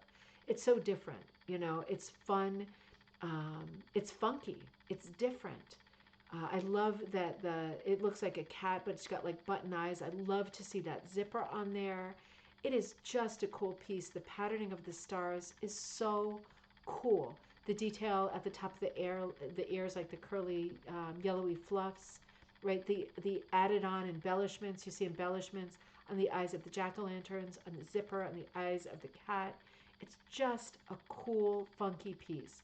I love the way you drew right onto the backing, the confidence, the pump. See, that's a Klimt tree right there. That's a Gustav Klimt tree.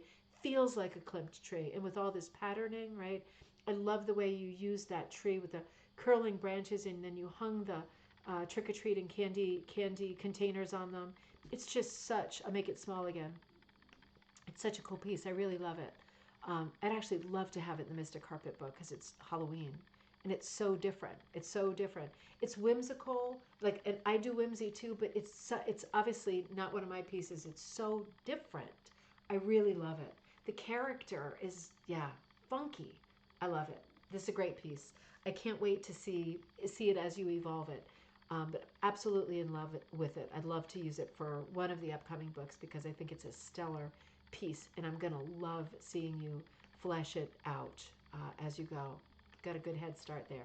And I have one more piece for tonight. And as I say, I'm going to share this stuff that Karen saw at the, I think, Botanical Gardens this past week. I'll share that this week on Monday when we do the show. So this is the last piece for tonight for coffee time. This came in, this is from Cecilia Desportes, or Desportes, Desportes. Now this is a pattern. Okay, let me type this in. So, oh, wait a minute. No, Kirsten, you sent me text. Let me not be a fool. Let me go to the text. So the text, like, first of all, oh my God, wow, this is a great piece. And if it looks familiar, it's because you might have seen it in Magpie Times. So, catnip seeds from the Pitter Pat Press article in Magpie Times, issue number 1.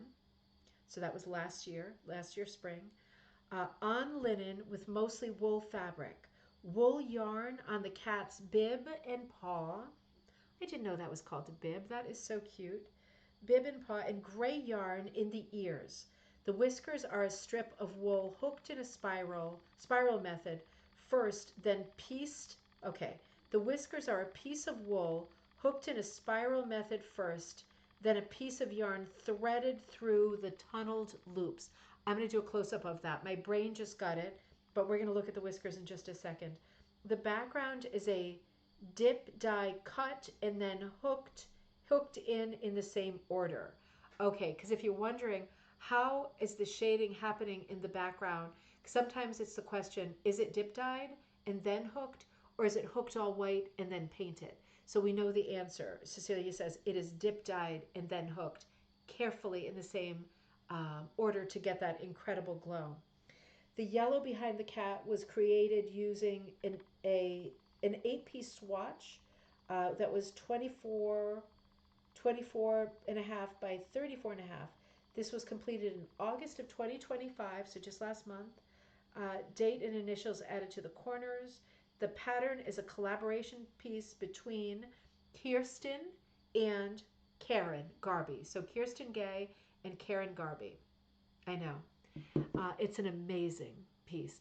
And you know that Kirsten and Karen have been working on Pitter Pat Press is an ongoing feature that's present in all of the Magpies.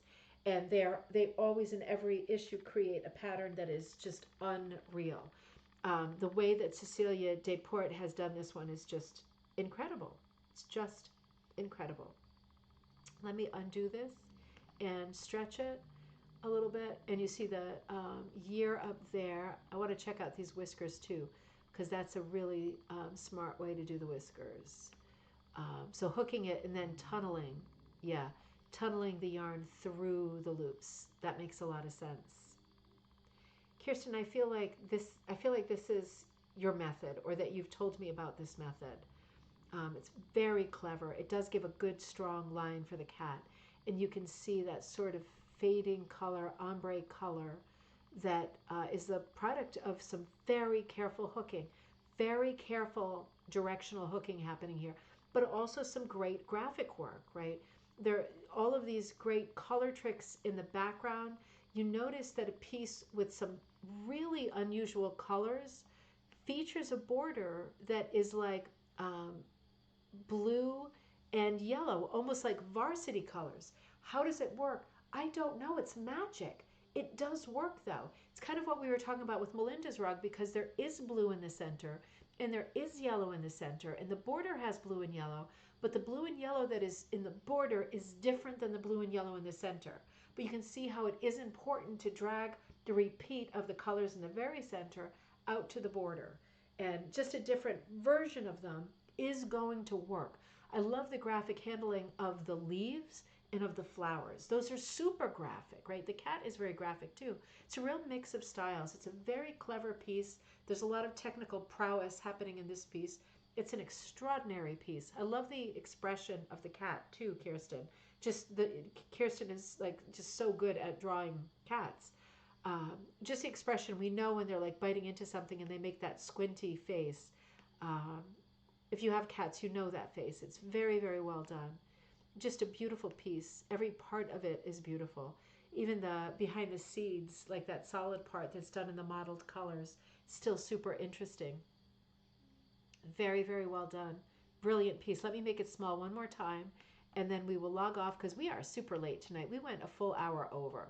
I thought, oh, this could be a short episode, but then I ran my mouth for so long, and we had visits, and even Buttons is still sitting down here by my feet. I'm definitely getting hungry though. And I got so much more to do. I got to wind that Monet yarn. The person who bought it, God, she's been a saint. I wrote an apology letter, and she hasn't been on me at all, but she rightfully could be and should be, because it has been forever. So I've got to finish winding that. But I feel like we had a great episode. Had a lot of fun tonight, and it's great to be back together. It's great to look at these pieces because they are all extraordinary in their own way. Each one is different, special. That sounds patronizing, but you know it's not, right? Every piece is so interesting to look at and to spend some time on. And that's why we're here, right? To spend time looking and talking about the pieces, not to breeze through them like it's Vogue magazine, right? To spend time and think about what you like and what you don't like. Even pieces that are your favorites and pieces that aren't your favorites, you still can look at them. Every piece has merit, right? It's so good to look and say, oh, this worked really well to yourself, right? Maybe I wouldn't do this, but maybe I would do that, right? That's what's so great about these nights. So thank you all for joining me. Oh, thank you. Yeah, it was so much fun. Not your method. I feel like your whiskers look like that. You have multiple whisker methods. Crazy Rug Cooking Conversations, multiple whisker methods. You do. Oh, thank you so much. Oh, I know. I love to zoom in too because they're all wonderful, Mom. Oh, they're such wonderful rugs. Thank you. Thank you all. So many of you contributed such beautiful pieces. And oh, you're welcome. I love Claire as well, St. Clair.